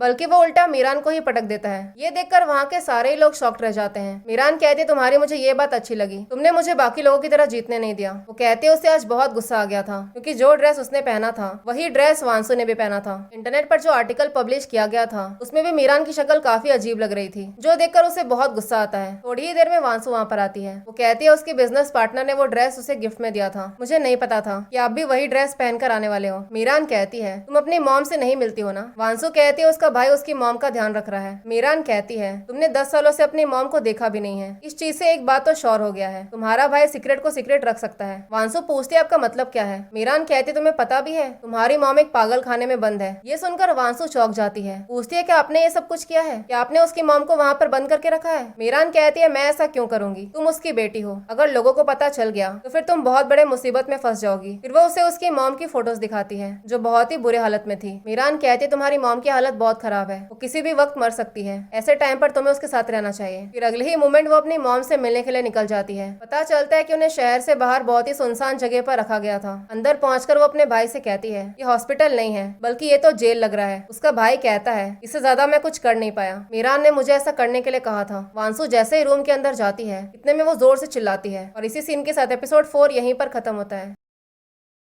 एपिसोड 5 के शुरुआत में हमें पास्ट का एक सीन दिखाया जाता है जहाँ पर वांसू दौड़ते हुए अपने घर जा रही थी। वहीं पर हम कुछ लोन शार्क्स को देखते हैं जो वांसू की मॉम को ढूंढ रहे थे। घर पहुंचकर वो अपनी मॉम को बताती है कुछ लोग आपको ढूंढ रहे हैं। उसकी मॉम कहती है उनसे कह देना कि मैं घर पर नहीं हूँ। वो लोग घर पहुंचकर उसकी मॉम के बारे में पूछने लगते हैं। वांसू कहती है उसकी मॉम घर पर नहीं है। जैसे ही वो उन लोगों को रोकने की कोशिश करती है इतने में वो आदमी वांसू को जोर से एक थप्पड़ मारता है और वांसू की मॉम से कहता है अब तो तुम्हें बाहर आ जाना चाहिए, तुम्हारी बेटी को चोट लग गई है। लेकिन उसके बावजूद वो बाहर नहीं आती। यहाँ से सीन आ जाता है प्रेजेंट में, जहाँ पर वांसु अपनी मॉम से मिलने के लिए हॉस्पिटल आई थी। उसकी मॉम को जैसे ही होश आता है तो वांसु को पहचान ही नहीं रही थी। कहती है आप प्लीज मेरी बेटी को बुला दो, वो एक बहुत बड़ी गोल्फर है। वांसु पूछते अब अपनी बेटी को यहाँ पर क्यों बुलाना चाहते हो? तो उसकी मॉम कहती है मैं वांसु से माफी मांगना चाहती हूँ। आज तक उसने जितना भी पैसा कमाया वो सारा पैसा मैंने खर्च कर दिया। यहाँ से हमें दोबारा फ्लैशबैक का सीन दिखाया जाता है जब लोन शख्स उसके घर पर आए थे। उस टाइम पर उसकी मॉम डॉग हाउस के अंदर ही छुपी हुई थी। वो अंदर से सब कुछ देख रही थी। फिर भी वो वांसु से कहती है उन्हें बोल दो कि मैं घर पर नहीं हूँ। प्रेजेंट में वो उससे माफी मांगती है। कहती है मैं यहाँ पर शांति से रहूंगी, मैं बस चाहती हूँ कि वांसु को कोई परेशानी न हो। ये कहते उन्हें कुछ होने लग जाता है। फ्लैशबैक सीन में हम देखते हैं लोन शख्स के वहाँ से जाते ही वांसु की मॉम बाहर आती है और उसे यूएसए की टिकट दिखाकर कहती है हम दोनों यूएस जा रहे हैं। यानी कि उन्होंने लोन शख्स से पैसे इसीलिए लिए थे ताकि वांसु यूएसए जा सके। इसी वजह से वो बाहर नहीं निकल रही थी। उन्हें कैसे भी करके वांसु को गोल्फर की ट्रेनिंग दिलवानी थी। प्रेजेंट में वांसु कहती है मुझे नहीं पता था कि आप यहाँ पर ऐसी हालत में हो। मैं आपको ये बता भी नहीं पाई कि मैं आपसे माफी मांगना चाहती हूँ। उसी मोमेंट पर उसकी मॉम की डेथ हो जाती है। थोड़ी ही देर में दोयोन अंदर आकर उसे संभालता है। उसका भाई उससे कहता है तुम घर चली जाओ, यहाँ का सब कुछ मैं देख लूंगा। वांसु पूछती है फ्यूनरल का क्या होगा? तो उसका भाई कहता है हम एक छोटा सा फ्यूनरल रखेंगे, यही मीरान का ऑर्डर है। उन्होंने कहा है मॉम के बारे में किसी को भी पता नहीं चलना चाहिए। ये सब सुनकर वांसु को बहुत बुरा लगता है। फिर वो जैसे ही घर पहुंचती है तो मीरान उससे कहती है मुझे तुम्हारी मॉम के बारे में पता चला। मैं इस बात से बहुत खुश हूँ कि उनके जाने से पहले तुम उनसे एक बार मिल पाई। तुम्हारा भाई फ्यूनरल का सारा अरेंजमेंट देख लेगा। कल तुम्हें मेरे साथ मीटिंग में चलना है। वांसु कहती है मैं आपके साथ नहीं चल सकती हूँ, उसे अपनी मॉम को एक लास्ट बार गुड बाय कहना है। ये सुनते ही मीरान उस पर बहुत गुस्सा करती है। कहती है तुम्हारा दिमाग खराब है क्या? तुम ये कहने की कोशिश कर रही हो कि तुम्हारी मॉम इस बिजनेस डील से ज्यादा इंपॉर्टेंट है? लेकिन फिर भी वांसु जाने से मना कर देती है। तो मीरान कहती है तुम्हारी मॉम की तरह मैं किसी और को भी उस पागल खाने में बंद कर सकती हूँ, इस बार तुम्हारा भाई हो सकता है। फिर हमें उसकी मॉम के फ्यूनरल का सीन दिखाया जाता है जहाँ पर चाहकर भी वो जा नहीं पाती। वहीं पर हम किसी आदमी को देखते हैं जो दूर से वांसु के भाई की फोटोज क्लिक कर रहा था। फिर वो किसी को कॉल करके बताता है वांसु यहाँ पर नहीं आई है। दूसरी तरफ वो मीरान के साथ उसी मीटिंग में जा रही थी। दोयोन उससे पूछता है तुम फ्यूनरल में नहीं जा रही हो क्या? वांसु कहती है मैं नहीं जा सकती हूँ। दोयोन को बहुत बुरा लग रहा था कि वांसु अपने मॉम के फ्यूनरल में जा तक नहीं पाई, लेकिन फिर भी वो अपनी मॉम के लिए कुछ करना चाहती थी। इसलिए वो दोयोन से कहती है हमें कहीं चलना होगा। वो बताती है कि जिस जगह पर हम लोग जा रहे हैं उस जगह के बारे में कोई भी नहीं जानता है। दोयोन कहता है फिर हमें जीपीएस डिवाइस को ऑफ कर देना चाहिए, वरना कोई भी हमें इजीली ट्रैक कर लेगा। साथ ही में हम दोनों को अपना फोन भी बंद कर देना चाहिए। उनके वहाँ से निकलते हम देखते हैं उन दोनों को कोई देख रहा था। जैसे ही सबको पता चलता है कि वांसु मिसिंग है, पूरे ऑफिस में अफरा तफरी मच जाती है। पता चलता है कि वो अपने पुराने घर आई हुई थी। उसी टाइम पर हम देखते हैं दूर से कोई उनका फोटोज क्लिक कर रहा था। वो दोयोन को बताती है ये उसका पुराना घर है जहाँ पर बचपन में वो रहती थी। साथ ही में वो बताती है कि उसका बेटा मर चुका है। वो इतना बिजी रहती थी कि उसके पास अपने बेटे के लिए टाइम तक नहीं था। दोयोन कहता है मुझे पता चला था कि वो स्विट्जरलैंड में है। वांसु कहती है सबको यही लगता है। इतने में दोयोन उसके पास आकर बैठ जाता है और अपने कंधे पर उसका सर रखकर कहता है तुम रो क्यों नहीं रही हो? रोना बुरा नहीं होता, ऐसे करके तुम्हारा मन हल्का हो जाएगा। जब वो दोनों वहाँ पर साथ में बैठे थे तब दूर से कोई उनकी फोटोज क्लिक कर रहा था। फिर वो अपनी मॉम का लास्ट रिचुअल करने के लिए एक शिप पर आती है। कहती है मुझे पता है आपकी लाइफ बहुत मुश्किल रही है, लेकिन अब आप जहाँ चाहे वहाँ जा सकते हो। आपको मेरे लिए सॉरी फील करने की जरूरत नहीं है क्योंकि मैंने आपको माफ कर दिया है। जिस इंसान ने आपको इतने सालों तक वहाँ पर बंद करके रखा, मैं उसे कभी भी माफ नहीं करूंगी। दूसरी तरफ मीरान वांसु और दोयोन के साथ वाली फोटोज देख रही थी। यानी कि जो आदमी उनका पीछा कर रहा था उसे मीरान ने ऐसा करने के लिए कहा था। थोड़ी ही देर में वो दोनों ग्रैंड पैलेस पहुंच जाते हैं। अंदर आने पर किम दोयोन पर बहुत चिल्लाता है। कहता है तुम वांसु को लेकर गायब हो गए। वांसु कहती है मैंने उसे ऐसा करने के लिए कहा था, तुम्हें अगर गुस्सा निकालना है तो मुझ पर निकालो। ये सुनते ही किम दोयोन को एक जोर से पंच मारता है और कहता है तुम इस जॉब से फायर हो चुके हो। फिर मीरान पाक से कहती है वांसु पूरी कोशिश करेगी कि दोयोन यहाँ से ना जाए, तुम वही करो जो वांसु करने के लिए कहती है। और रही बात मेरे बेटे की तो उससे मैं बात कर लूंगी। दूसरी तरफ वांसु दोयोन से बात करने के लिए आती है। पूछती है तुम ठीक तो हो ना? इतने में दोयोन उसका हाथ पकड़ के उसे अंदर खींच लेता है और पूछता है क्या तुम मेरी बनोगी? तुम बार बार खुद को हर्ट क्यों करती रहती हो? जब तुम्हारी मॉम की डेथ हुई तब भी तुमने वही किया। तो वांसु कहती है इससे अच्छा तो यही होगा कि तुम मेरे बन जाओ। तुम एक ऐसे इंसान बन जाओ इस पर मैं पूरी तरीके से ट्रस्ट कर सकती हूँ। मुझे तुम्हारी जरूरत है। तुम्ही ने कहा था किसी ने तुम्हारे फ्रेंड को मार दिया और उसी इंसान ने मुझ पर अटैक किया था। इस चीज का मुझे प्रूफ ला कर दो। दोयोन कहता है उन दोनों चीज का मैं विटनेस हूँ, जब उसके दोस्त की मौत हुई और जब तुम पर अटैक हुआ, दोनों टाइम में वहीं पर था। वांसु कहती है तुमने बस कॉन्ट्रैक्ट किलर को देखा है, जिस इंसान ने ये सब कुछ करवाया है मुझे उस इंसान का प्रूफ चाहिए। इस तरफ पाक जैसे किम को मीरान के पास लेकर आता है तो वो उसे मारना चालू कर देती है। कहती है तुम एक नंबर के बेवकूफ हो, तुम्हें पता नहीं था वांसु वहाँ पर अपनी मॉम को क्रीमेट करने के लिए गई थी। तुम्हें इस बात का डर था क्या कि तुम्हारी वाइफ का उस बॉडीगार्ड के साथ अफेयर चल रहा है? तुम्हें ऐसा इसीलिए लगता है क्योंकि तुम हर वक्त वांसु पर चीट करते रहते हो। सबके सामने तुमने उसे मारा क्यों? तुमने ये कहा कि वो तुम्हारी वाइफ को लेकर कहीं गायब हो गया था, इसका मतलब भी जानते हो? मीरान पाक से कहती है तुम दोनों को जाकर कह दो कि मुझसे माफी मांगना चाहता है। पाक के वहाँ से जाते कि मीरान से पूछता है कि आप सच में चाहते हो कि मैं वांसु को डिवोर्स दे दूं? मीरान कहती है उसने मुझे कहा है कि वो तुम्हें डिवोर्स नहीं देगी। उसके पास हमारा फाउंडेशन है जहाँ पर बहुत सारे इलीगल एक्टिविटीज होते हैं। अगर वांसो ने तुम्हें डिवोर्स देने के बाद सब कुछ एक्सपोज कर दिया तो फिर पता है ना क्या होगा। उसे इस घर से बाहर निकालने का बस एक ही तरीका है, ये उसके मरने के बाद ही पॉसिबल है। फिर वो कहती है वो उसे अपने हाथों से मारेगी। जो उस एक्ट्रेस जिनी के साथ हुआ वही अब वांसो के साथ होगा। इस तरफ दोयुन वांसो को वही वीडियो दिखाता है जो उसका फ्रेंड छोड़कर गया था। कहता है चेयरमैन की मौत ग्रैंड पैलेस में नहीं हुई थी, हमें इस बात का पता लगाना होगा कि आखिर चेयरमैन को किसने मारा है, तभी जाकर हमें पता चलेगा कि आखिर तुम पर अटैक किसने किया था। वांसो कहती है फिलहाल के लिए तुम और सबूत ढूंढो, और रही बात तुम्हारे जॉब से निकालने वाली तो वो मैं देख लूंगी। इतने में पाक अंदर आता है। वांसो उसे झूठ बोलती है, कहती है मुझे एक और धमकी भरा वीडियो आया था, वही मैं दोयुन को दिखाने आई थी। पाक कहता है मुझे किम ने यहाँ पर भेजा है, वो दोयुन से माफी मांगना चाहता है। वांसो के वहाँ से जाते ही पाक दोयुन से कहता है मैं तुमसे बहुत डिसअपॉइंटेड हूँ, तुमने पता भी आज क्या किया है। दोयुन कहता है यहाँ पर कैसे टाइप के लोग रहते हैं। वांसो अपने मॉम के फ्यूनरल में तक जा नहीं पाई, वो अपनी मॉम को गुड बाय कहना चाहती थी। फिर ऐसे कंडीशन में मैं क्या करता, एक बॉडीगार्ड होने से पहले मैं एक इंसान हूँ और आपको भी इंसानों की तरह ही बिहेव करना चाहिए। जिस इंसान को मैं जानता था वो इंसान आप हो ही नहीं। दोयुन को कैसे भी करके और सबूत चाहिए था, उसे कहीं ना कहीं पाक के ऊपर शक हो रहा था, इसलिए वो बीच रात में एक क्लब पहुंच जाता है जहाँ पर इलीगल एक्टिविटीज की जाती थी। अंदर जाकर वो कहता है मैं तुम्हारे बॉस से मिलना चाहता हूँ, उसे बोलो कि हवाइन ग्रुप से कोई आया है। कैमरे पर वो दोयुन को देख लेता है और अपने आदमी से कहता है उसे वापस जाने के लिए बोलो। थोड़ी ही देर में वो पाक को कॉल करके बताता है हवाइन ग्रुप से यहाँ पर कोई आया था। वो उसे वीडियो फुटेज भेज देता है। फुटेज में वो दोयुन को देखता है। पाक को समझ में नहीं आता कि आखिर दोयुन वहाँ पर क्या कर रहा था। फिर अगले सीन में वांसो का भाई उससे पूछता है चाइनीज एम्बेसडर वालों के साथ क्या हुआ। वांसो कहती है अगर जीवन के फैमिली को चाइना में बिजनेस करने की परमिट ना मिले तो फिर क्या होगा। तो उसका भाई कहता है अगर ऐसा हुआ तो जो 200 बिलियन उन लोगों ने इन्वेस्ट किया है वो सारा पैसा बर्बाद हो जाएगा। हमें कोई नुकसान नहीं होगा पर उन्हें बहुत बड़ा नुकसान होगा और किम के भाई योंगमिन की बहुत बेइज्जती होगी। इतने टाइम से वो अपनी वाइफ की फैमिली के सामने अपनी इमेज बनाने की कोशिश कर रहा है। अगर ये बिजनेस फेल हो गया तो फिर वो कहीं मुंह दिखाने लायक नहीं बचेगा। वांसु कहते हैं इसका मतलब मीरान का प्लान फेल हो जाएगा। ये कहते ही वो वहाँ से निकल जाती है। दूसरी तरफ पाक दोयुन से पूछता है तुम उस क्लब में क्या कर रहे थे। दोयुन कहता है मैं वहाँ पर गया था और कुछ ही टाइम में आपको पता भी चल गया कि मैं वहाँ पर गया था। पाक कहता है तुम्हें पता था कि वहाँ पर सीसीटीवी कैमरा है इसलिए तुम जानबूझकर वहीं पर खड़े थे। दोयुन कहता है मैंने आपको फिलीपींस में देखा था, आप उन लोगों के साथ क्या कर रहे थे, मुझे पता है वो लोग कैसे काम करते हैं। क्या जोयुक के मरने के पीछे आपका कोई कनेक्शन है। पाक कहता है तुम ये कहना चाहते हो कि मैंने उन लोगों को हायर किया जोयुक को मारने के लिए। दोयुन पूछता है फिर आपने उन लोगों को इतने सारे पैसे क्यों दिए। मुझे पता है आपको वो पैसे किम ने दिए थे। पाक कहता है कॉन्ट्रैक्ट किलिंग करवाना इतना आसान नहीं होता। दोयुन पूछता है फिर आपने उन लोगों को इतने सारे पैसे क्यों दिए। तो पाक बताता है हवाइन ग्रुप में जितने भी मनी लॉन्ड्रिंग का काम किम करवाता है वो सारे काम मैं ही करता हूँ। जोयुक के मरने के पीछे मेरा कोई कनेक्शन नहीं है। अगर तुमने हवाइन ग्रुप जोयुक के बारे में पता लगाने के लिए ज्वाइन किया है तो फिर तुम गलत जगह पर ढूंढ रहे हो, यहाँ पर तुम्हें कुछ भी नहीं मिलने वाला। तो फिर दोयुन कहता है आप मुझे एक बात बताओ चेयरमैन की मौत कहाँ पर हुई थी। जोयुक चेयरमैन की डेथ इन्वेस्टिगेट करा था जिसके बाद उसकी मौत हो गई। चेयरमैन हार्ट अटैक की वजह से नहीं मरा था और उसकी मौत ग्रैंड पैलेस में नहीं हुई थी। पाक कहता है तुम सही बोल रहे हो, चेयरमैन की मौत ग्रैंड पैलेस में नहीं हुई थी बल्कि उसकी मौत इंटरकोर्स के दौरान हुई थी, यानी कि ऐसे टाइम जब वो किसी के साथ इंटीमेट हो रहा था। ये काफी शर्मिंदगी वाली बात है, इसलिए उसकी बॉडी को कहीं और मूव किया गया था ताकि उसका नाम खराब ना हो और सबको ऐसा लगे कि उसकी मौत हार्ट अटैक से हुई थी। तुम्हें पता भी है मेरा पोजीशन यहाँ पर कितना डिफिकल्ट है। हम लोग इजीली यहाँ पर किसी को हायर नहीं करते और ना ही इजीली किसी को जॉब से निकालते हैं। ये दुनिया बाहर की दुनिया से बहुत अलग है। यहाँ पर बहुत सारे सीक्रेट्स हैं, ऐसे सीक्रेट्स जो हमें कई बार देखकर अनदेखा करना पड़ता है। तुम तो मुझे जानते हो फिर भी तुमने मुझ पर शक किया, वो भी जोयुक की मौत के लिए। आज के बाद तुम्हारे साथ जो कुछ भी होगा मैं तुम्हें प्रोटेक्ट नहीं कर पाऊंगा। दोयुन कहता है जिसने भी ये किया है उस इंसान को मैं ढूंढ के निकालूंगा, एक ऑफिसर के नाते नहीं बल्कि जोयुक के दोस्त के नाते। अब दोयुन ये सारी बातें वांसु को बताता है। कहता है चेयरमैन की मौत हार्ट अटैक से नहीं हुई थी बल्कि उसकी मौत इंटरकोर्स के टाइम पर हुई थी। इसी वजह से उन लोगों ने उसकी बॉडी को दूसरी जगह पर मूव किया। वांसु उससे पूछती है क्या पाक से बात करना सेफ है। दोयुन कहता है मैंने उससे बता दिया है कि मुझे जोयुक के मरने के पीछे शक हो रहा था, इसके अलावा मैंने उसे कुछ भी नहीं कहा है। अगर पाक का इन सबसे कनेक्शन है तो जरूर वो लोग मेरे पीछे आएंगे, मुझे मारने की कोशिश करेंगे। सीन शिफ्ट होता है जहाँ पर वांसु किसी कॉस्मेटिक का एडवर्टाइजमेंट कर रही थी।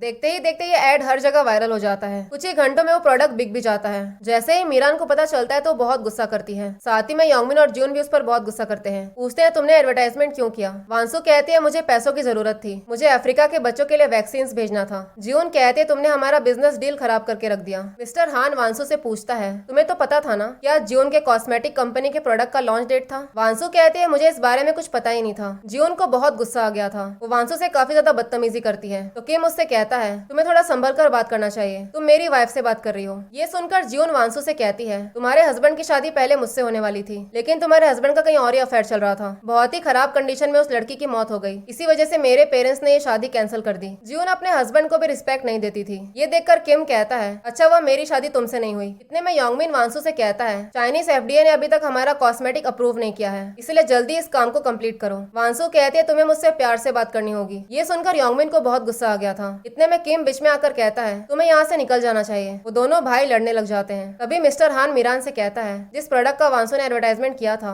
वो प्रोडक्ट पूरी तरीके से बिक चुका है। ऐसा लगता है वो तुम्हारे प्लान को बर्बाद करने की कोशिश कर रही है। वो नहीं चाहती कि जियोन की कॉस्मेटिक कंपनी तुम्हारे बिजनेस में इन्वेस्ट करे। फिर अगले सीन में वांसो अपने वेलफेयर सेंटर के बच्चों के साथ खाना खाने के लिए आई थी। वहाँ के सारे बच्चे उसे बहुत पसंद करते थे। वो लोग उसके लिए बहुत सारे स्केचेस बनाकर लेकर आए थे। खाना खाते ही वो लोग वहाँ से निकल जाते हैं। उसी टाइम पर हम देखते हैं कुछ ड्रोन्स उसकी कार का पीछा कर रहे थे। दूसरे एंड से कोई उन ड्रोन्स को कंट्रोल कर रहा था। उसी टाइम पर एक जानवर उनके गाड़ी के सामने आ जाता है जिस वजह से उन्हें गाड़ी रोकना पड़ता है। दोयोन उस गार्ड से कहता है गाड़ी मैं चला लूंगा। उसी टाइम पर उसकी नजर उन्हीं ड्रोन्स पर जाती है। वो समझ चुका था कि किसी ने उन पर अटैक किया है। वो उन ड्रोन से अपनी कार को डाइवर्ट करने की काफी कोशिश करता है और इसी सीन के साथ एपिसोड 5 यहीं पर खत्म हो जाता है।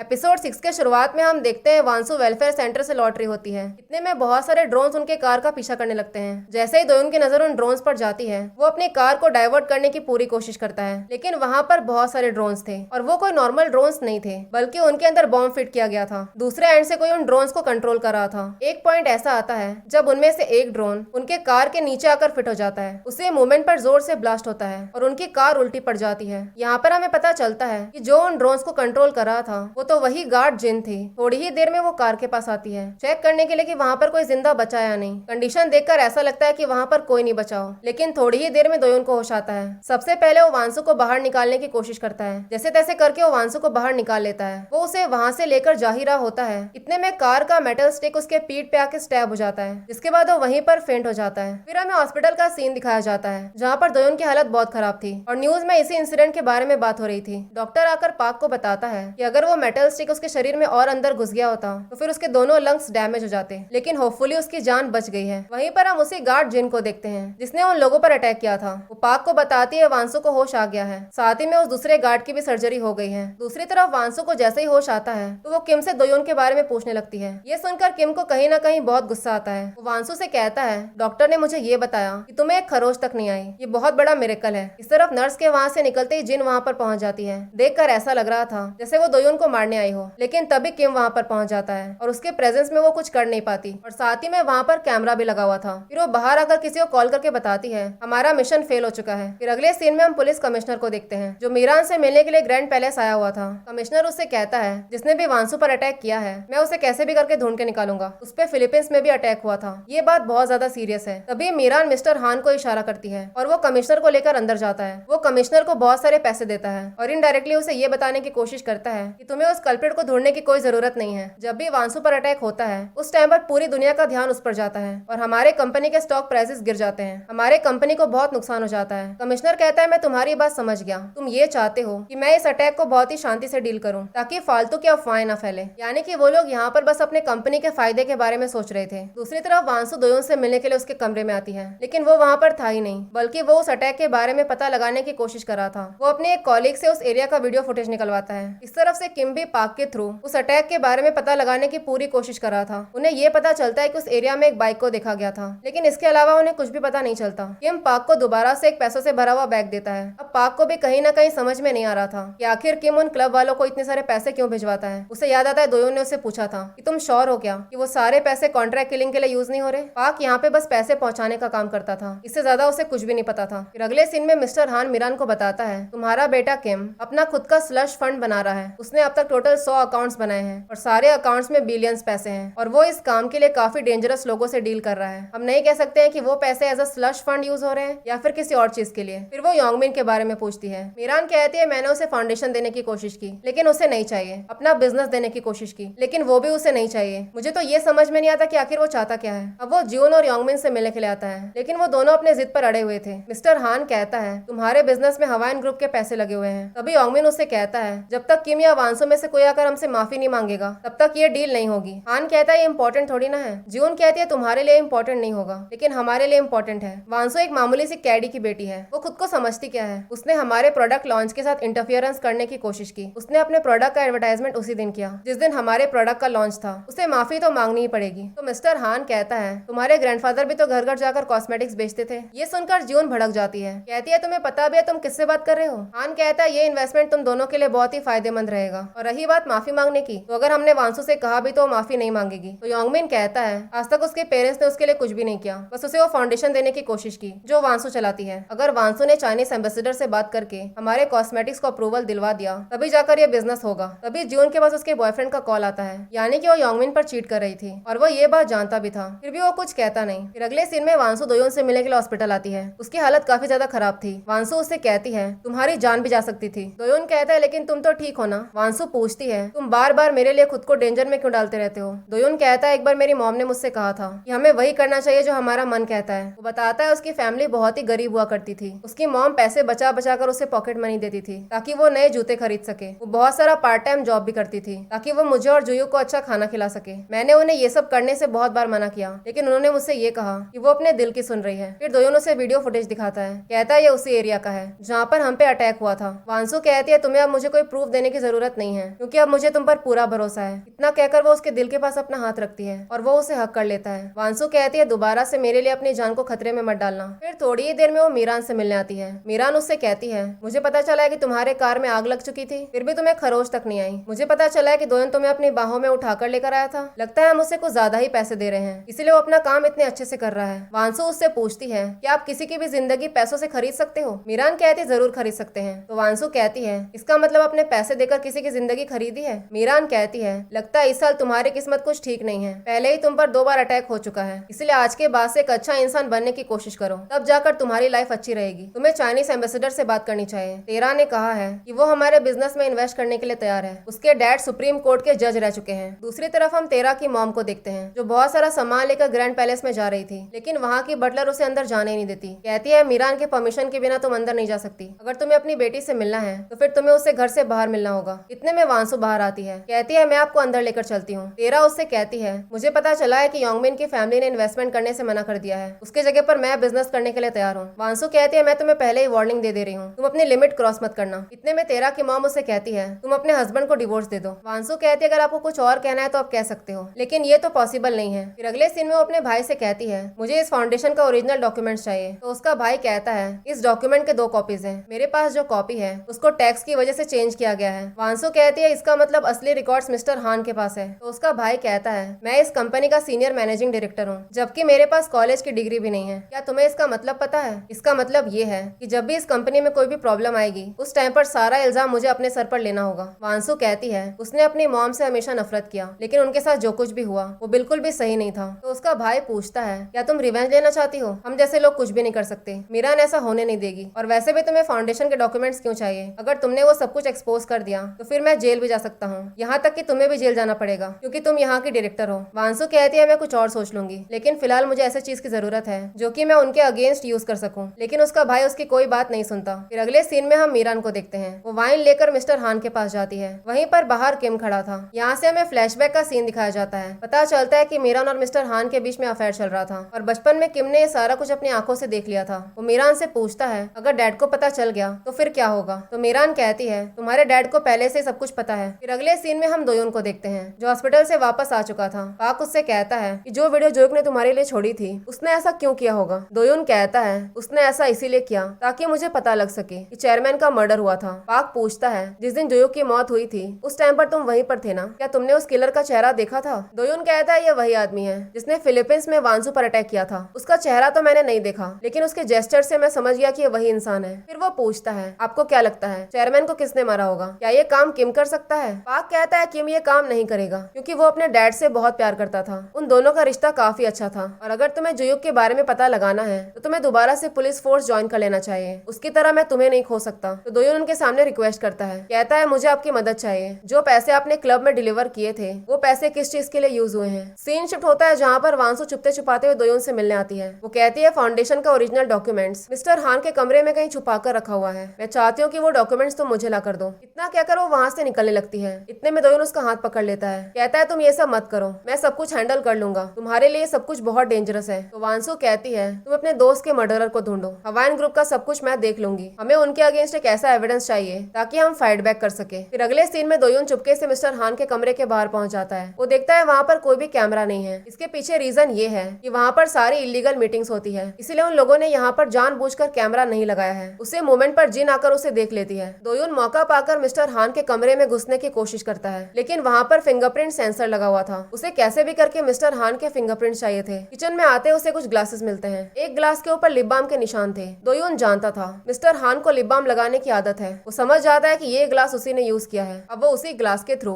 उसका फिंगरप्रिंट एक जगह पर स्कैन कर लेता है और फाइनली इस बार वो दरवाजा खुल जाता है। वो अंदर आकर डॉक्यूमेंट्स ढूंढ ही रहा होता है। इतने में जिन उसे बाहर से देख लेती है। दोयोन को वहाँ के कबर्ड में एक लॉकर मिलता है जिसमें पासकोड लगा हुआ था। उसे कैसे भी करके वो पासकोड जानना था, इसलिए वो वहाँ के वॉच क्लॉक में एक कैमरा फिट कर देता है। दूसरी तरफ जिन ने मिस्टर हान को बता दिया था कि दोयोन उसके कमरे में घुसा हुआ है। इस तरफ दोयोन अपना सारा काम करके वहाँ से निकल रहा था, तभी उसकी नजर उन्हीं डॉक्यूमेंट्स पे जाती है। थोड़ी ही देर में मिस्टर हान अपने रूम में आता है, लेकिन तब तक दोयोन वहाँ से निकल चुका था। वो जैसे अपना लॉकर खोलता है तो पता चलता है कि वहाँ पर हवाइन ग्रुप के स्लश फंड्स के सारे रिकॉर्ड्स रखे हुए थे, यानी कि आज तक उन लोगों ने जितनी भी इलीगल एक्टिविटीज की थी उन एक्टिविटीज की सारी रिकॉर्ड्स। तभी उसकी नजर उन्हीं बॉक्स पर जाती है। वो समझ जाता है कि दोयोन यहाँ से फाउंडेशन के रिकॉर्ड्स लेकर जा चुका है। दूसरी तरफ वो सारे रिकॉर्ड जाकर वांसु को दे देता है। वांसु उससे कहती है तुम ये सब कुछ यहीं पर छोड़ दो, आगे का मैं सब कुछ देख लूंगी। तो दोयोन उससे कहता है अगर ये रिकॉर्ड्स तुम्हारे पास रहेंगे तो तुम सेफ नहीं रहोगी, इसीलिए मुझे अपने पास ही रखना चाहिए। वो वहाँ से निकल ही रहा होता है। इतने में वहाँ पर प्रोसिक्यूशन ऑफिस वाले लोग पहुंच जाते हैं। कहते हैं वो इस फाउंडेशन का सर्च वारंट लेकर आए हैं। साथ ही में वो वांसु के भाई से कहता है तुम्हें फाउंडेशन से पैसे चोरी करने के लिए अरेस्ट किया जाता है। और इसी सीन के साथ एपिसोड 6 यहीं पर खत्म होता है।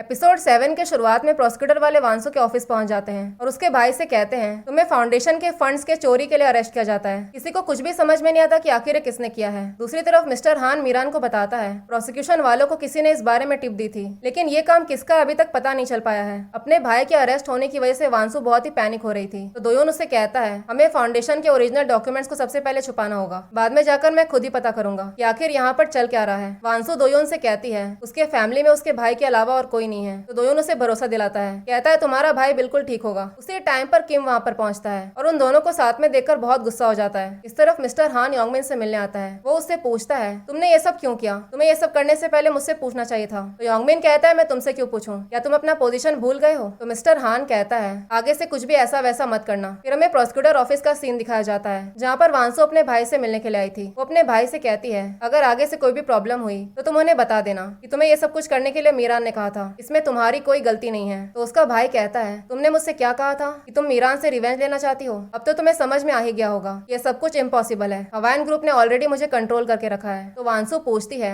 आखिर तुम इतने आराम से क्यों बैठे हो। तो उसका भाई कहता है क्योंकि मैंने भी हवाइन ग्रुप को अपने कंट्रोल में रखा है। थोड़ी ही देर में मिस्टर हान वहाँ पर पहुंचता है। वांसु के जाते उसका भाई उससे पूछता है ये सब कुछ योंगमिन ने किया है ना। तो मिस्टर हान कहता है तुम्हें क्यों लगता है कि वो ऐसा करेगा। तो वांसु का भाई कहता है आप जैसा बोलोगे मैं वैसा करूंगा, लेकिन मेरी एक शर्त है, मेरे अंदर जितने भी सीक्रेट बैंक अकाउंट्स हैं मुझे उन सारे अकाउंट्स का एक्सेस चाहिए। तो मिस्टर हान पूछता है क्या इतना काफी होगा। तो वांसु का भाई कहता है हमारे पास दूसरों के नाम पर टोटल 500 बैंक अकाउंट्स हैं और मेरे पास उन सारे अकाउंट्स का पूरा लिस्ट है। फिर वो पूछता है क्या योंगमिन को ये सब पता है कि मीरान के पास दूसरों के नाम का 2 ट्रिलियन का अकाउंट्स है। ये सब सुनकर मिस्टर हान को बहुत गुस्सा आ गया था। कहता है तुम्हें अपना मुंह खोलने की जरूरत नहीं है। तो वांसु का भाई कहता है फिक्र मत करिए, आप बस मुझे यहाँ से रिलीज करवाइए वरना ये सारे सीक्रेट्स बाहर आ सकते हैं। और मिस्टर हान जैसे ही वहाँ से निकलने लगता है इतने में वांसु का भाई पूछता है प्रोसिक्यूशन वालों को अभी तक पता नहीं है ना कि पुलिस कमिश्नर को आप लोगों ने रिश्वत दिया है। इस बात का पूरा एविडेंस है मेरे पास। तो मिस्टर हान कहता है तुम वो सारे एविडेंस को संभाल के रखना, यहाँ से निकलने के बाद मुझे वो सारे एविडेंस चाहिए। फिर वो कहता है क्या तुम्हें पता है कि दोयोन मेरे ऑफिस में घुस गया था और उसने वहाँ से फाउंडेशन के सारे डॉक्यूमेंट्स चुरा लिए हैं। कहीं ऐसा तो नहीं है कि दोयोन ने ही प्रोसिक्यूशन वालों को टिप दी हो। ये सारा काम योंगमिन का नहीं है। मुझे लगा मुझे तुम्हें ये सारी बातें बता देनी चाहिए वरना तुम्हें तो यही लगता रहेगा ये सारा काम योंगमिन का है। इस तरफ जियोन योंगमिन से पूछती है मिस्टर हान उस टाइम पर क्या बोल रहा था। योंगमिन बताता है उसी ने प्रोसिक्यूशन वालों को टिप दिया है। जियोन पूछती है तुमने ये सब क्यों किया। तो योंगमिन कहता है मुझे पता चला कि मॉम हवाइन ग्रुप का वारिस किम को बनाने वाली है और मैं किसी भी हालत में ये होने नहीं दूंगा। जियोन पूछती है तुमने वांसु के भाई को क्यों अरेस्ट करवाया। योंगमिन कहता है तुम्हें क्या लगता है उसकी मॉम के स्लश फंड का इंचार्ज कौन है। वांसु का भाई सारा अकाउंट मैनेज कर रहा है और रही बात उस इन्वेस्टमेंट की तो तुम्हें उसे स्टार्ट कर देना चाहिए। मुझे अपने भाई को उसी के गेम में हराना होगा और उसके लिए मुझे पैसों की जरूरत है। फिर अगले सीन में मीरान मिस्टर हान से पूछती है आखिर किसने प्रोसिक्यूशन वालों को टिप दी है। मिस्टर हान को पता था ये सारा काम योंगमिन का है, फिर भी वो झूठ बोल देता है। कहता है ये सब कुछ दोयोन ने किया है। इस तरफ हम दोयोन को देखते हैं। वो फाउंडेशन के ओरिजिनल डॉक्यूमेंट्स को चेक करता है तो उससे पता चलता है कि स्लश फंड को वांसु का भाई मैनेज नहीं करता बल्कि मीरान मैनेज करती है। पूरे डॉक्यूमेंट्स पर मीरान का नाम था। इस तरफ मीरान वांसु से पूछती है तुम्हारे और दोयोन के बीच में आखिर रिलेशन क्या है। मिस्टर हान के ऑफिस से फाउंडेशन के ओरिजिनल डॉक्यूमेंट्स गायब है। मुझे पता चला है कि उसे दोयोन नहीं चुराया है। फिर वो उसे उनका साथ वाला फोटोज दिखाती है और पूछती है तुम दोनों के बीच में आखिर चल क्या रहा है। तो वांसु कहती है मैंने ही दोयोन से कहा था कि वो मुझे डॉक्यूमेंट्स ला कर दे। और रही बात इस फोटो की, तो जैसा दिख रहा है वैसा कुछ भी नहीं है। तो मीरान कहती है तुमने अपने भाई के बारे में भी नहीं सोचा?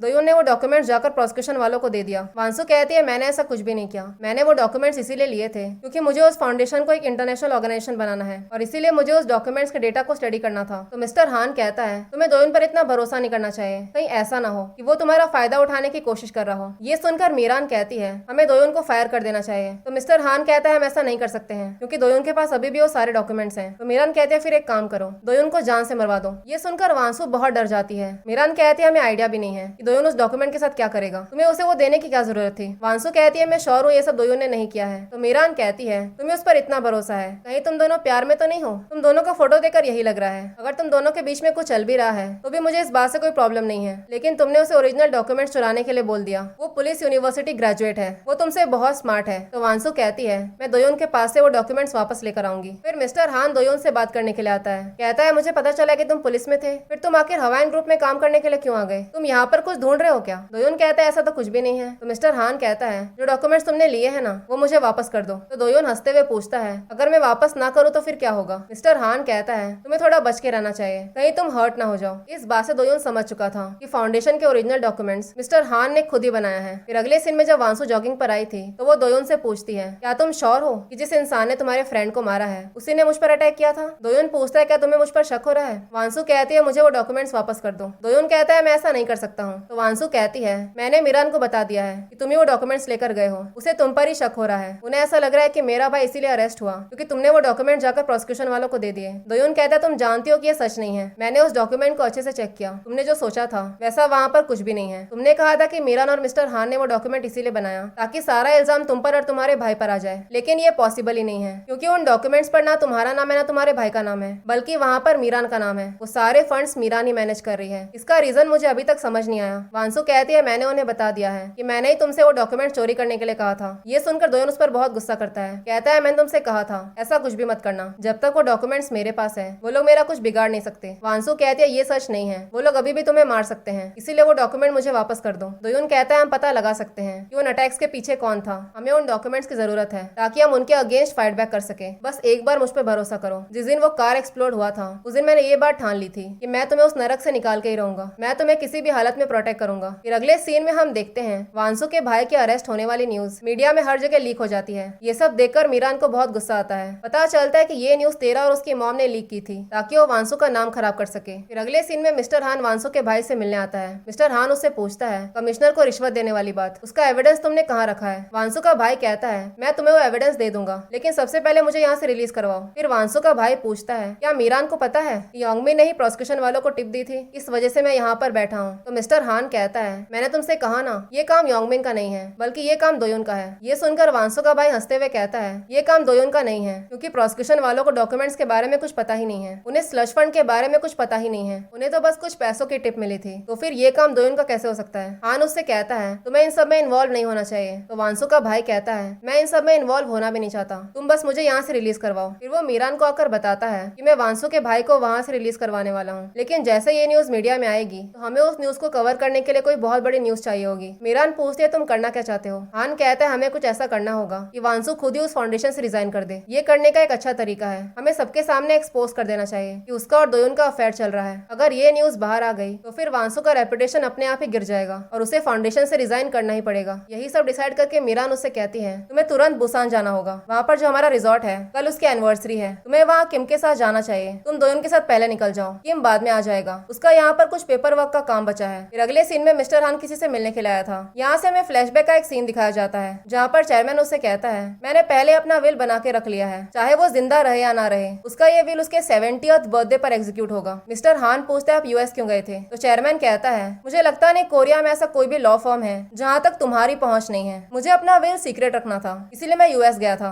वहाँ के लॉयर से मिलने। तो हान कहता है इसका मतलब आपके विल के बारे में किसी को भी नहीं पता? चेयरमैन कहता है तुम सही बोल रहे हो, इसका रीजन तुम्हें पता होगा कि आखिर मुझे ऐसा क्यों करना पड़ा। यहाँ से सीन आ जाता है प्रेजेंट में जहाँ पर वो किसी लॉयर से मिलने आया था। लॉयर पूछती है तुमने मुझे यहाँ पर मिलने क्यों बुलाया है? वैसे भी अगले महीने चेयरमैन के विल के बारे में सबको पता चली जाएगा। मिस्टर हान उसे बहुत सारे पैसे ऑफर करता है और कहता है बदले में तुम मुझे ये बताओ कि आखिर उस विल में लिखा क्या है। लॉयर कहते हैं तुम चाहे मुझे कितने भी पैसे दे दो लेकिन मैं ये काम नहीं करूंगी। इस तरफ जून योंगमिन को बताती है उसके डैड इन्वेस्टमेंट करने के लिए मान गए हैं। ये सुनकर वो बहुत खुश हो जाता है योंगमिन कहता है मुझे वो फाउंडेशन नहीं चाहिए, बल्कि मुझे हवाइन ग्रुप का हेड ऑफिस चाहिए। फिर अगले सीन में हम मीरान को देखते हैं, जो अपना कोई थेरेपी करवा रही थी। एक डॉक्टर उसके लिए कोई इंजेक्शन लेकर आई थी। कहती है इससे तुम्हें बहुत फायदा मिलेगा, लेकिन ये थोड़ा महंगा है। मीरान कहती है तुम पैसे की फिक्र मत करो, मेरे पास बहुत पैसे हैं। इस तरफ वांसो और दोयो निकल चुके थे। उसने काफी टाइम से एंजॉय नहीं किया था, इसलिए वो उसे एक जगह पर लेकर आता है। कहता है तुम यहाँ पर चैन की सांस ले सकती हो। कहीं ना कहीं वांसो उसे पसंद करने लग गई थी। थोड़ी दूरी पर हम जिन को देखते हैं, जो उन दोनों की पिक्चर्स क्लिक कर रही थी। ऐसा करने के लिए उसे मिस्टर हान ने कहा था, ताकि सबको ऐसा लगे कि उन दोनों के बीच में अफेयर चल रहा है। साथ ही में वो कहता है तुम्हें वांसो को मारना होगा और देखकर ऐसा लगना चाहिए कि उसे दोयोन ने ही मारा हो। वो दोनों बुसान पहुंच चुके थे। वांसो को ये बताया जाता है कि किम वहाँ पर आज नहीं आएगा, बल्कि वो कल पहुंचेगा। होटल के बाहर हम जिन को देखते हैं, जो उन दोनों पे नजर रख रही थी। दोयोन के वहाँ से निकलते वो वांसो के रूम में घुस जाती है। वांसो जैसे ही बाथरूम से निकलती है, इतने में जिन उस पर अटैक कर देती है। इतने में दोयोन समझ जाता है कि अंदर कोई है। वांसो खुद को बचाने की पूरी कोशिश कर रही थी, तभी जिन अपना नाइफ दूर से फेंक कर मारती है, लेकिन इतने में दोयोन आकर उसे बचा लेता है और वो नाइफ सीधा जाकर दीवार पे लगती है। दोयोन उसे कहता है तुम विंडो के थ्रू यहाँ से भागने की कोशिश करो, मैं यहाँ का सब कुछ संभाल लूंगा। दोयोन को मारना उसके लिए इतना ईजी नहीं था, क्योंकि वो बहुत अच्छा फाइटर था। उन दोनों के बीच में काफी देर तक लड़ाई होती है। वो उसका चेहरा देखने की पूरी कोशिश कर रहा था। इसी बीच मौका पाकर वो उस पर अटैक कर देती है। रूम में आने पर वांसु वहाँ पर नहीं थी। इस तरफ मिस्टर हान योंगमिन से कहता है तुम चुपचाप फाउंडेशन को एक्सेप्ट कर लो, यही तुम्हारे लिए अच्छा रहेगा। योंगमिन कहता है मुझे वो फाउंडेशन नहीं चाहिए, बल्कि मुझे पूरा हवाइन ग्रुप चाहिए। दूसरी तरफ वांसु एक शिप में आके छुपी हुई थी, लेकिन तभी जिन उसे देख लेती है। वो उसे उठाकर टेबल पे फेंक देती है, जिससे वो वहीं पर बेहोश हो गई थी। लेकिन इसके पहले कि वो उसे मारती, तभी दोयोन वहाँ पर पहुंच जाता है और इसी सीन के साथ एपिसोड 7 यहीं पर खत्म होता है।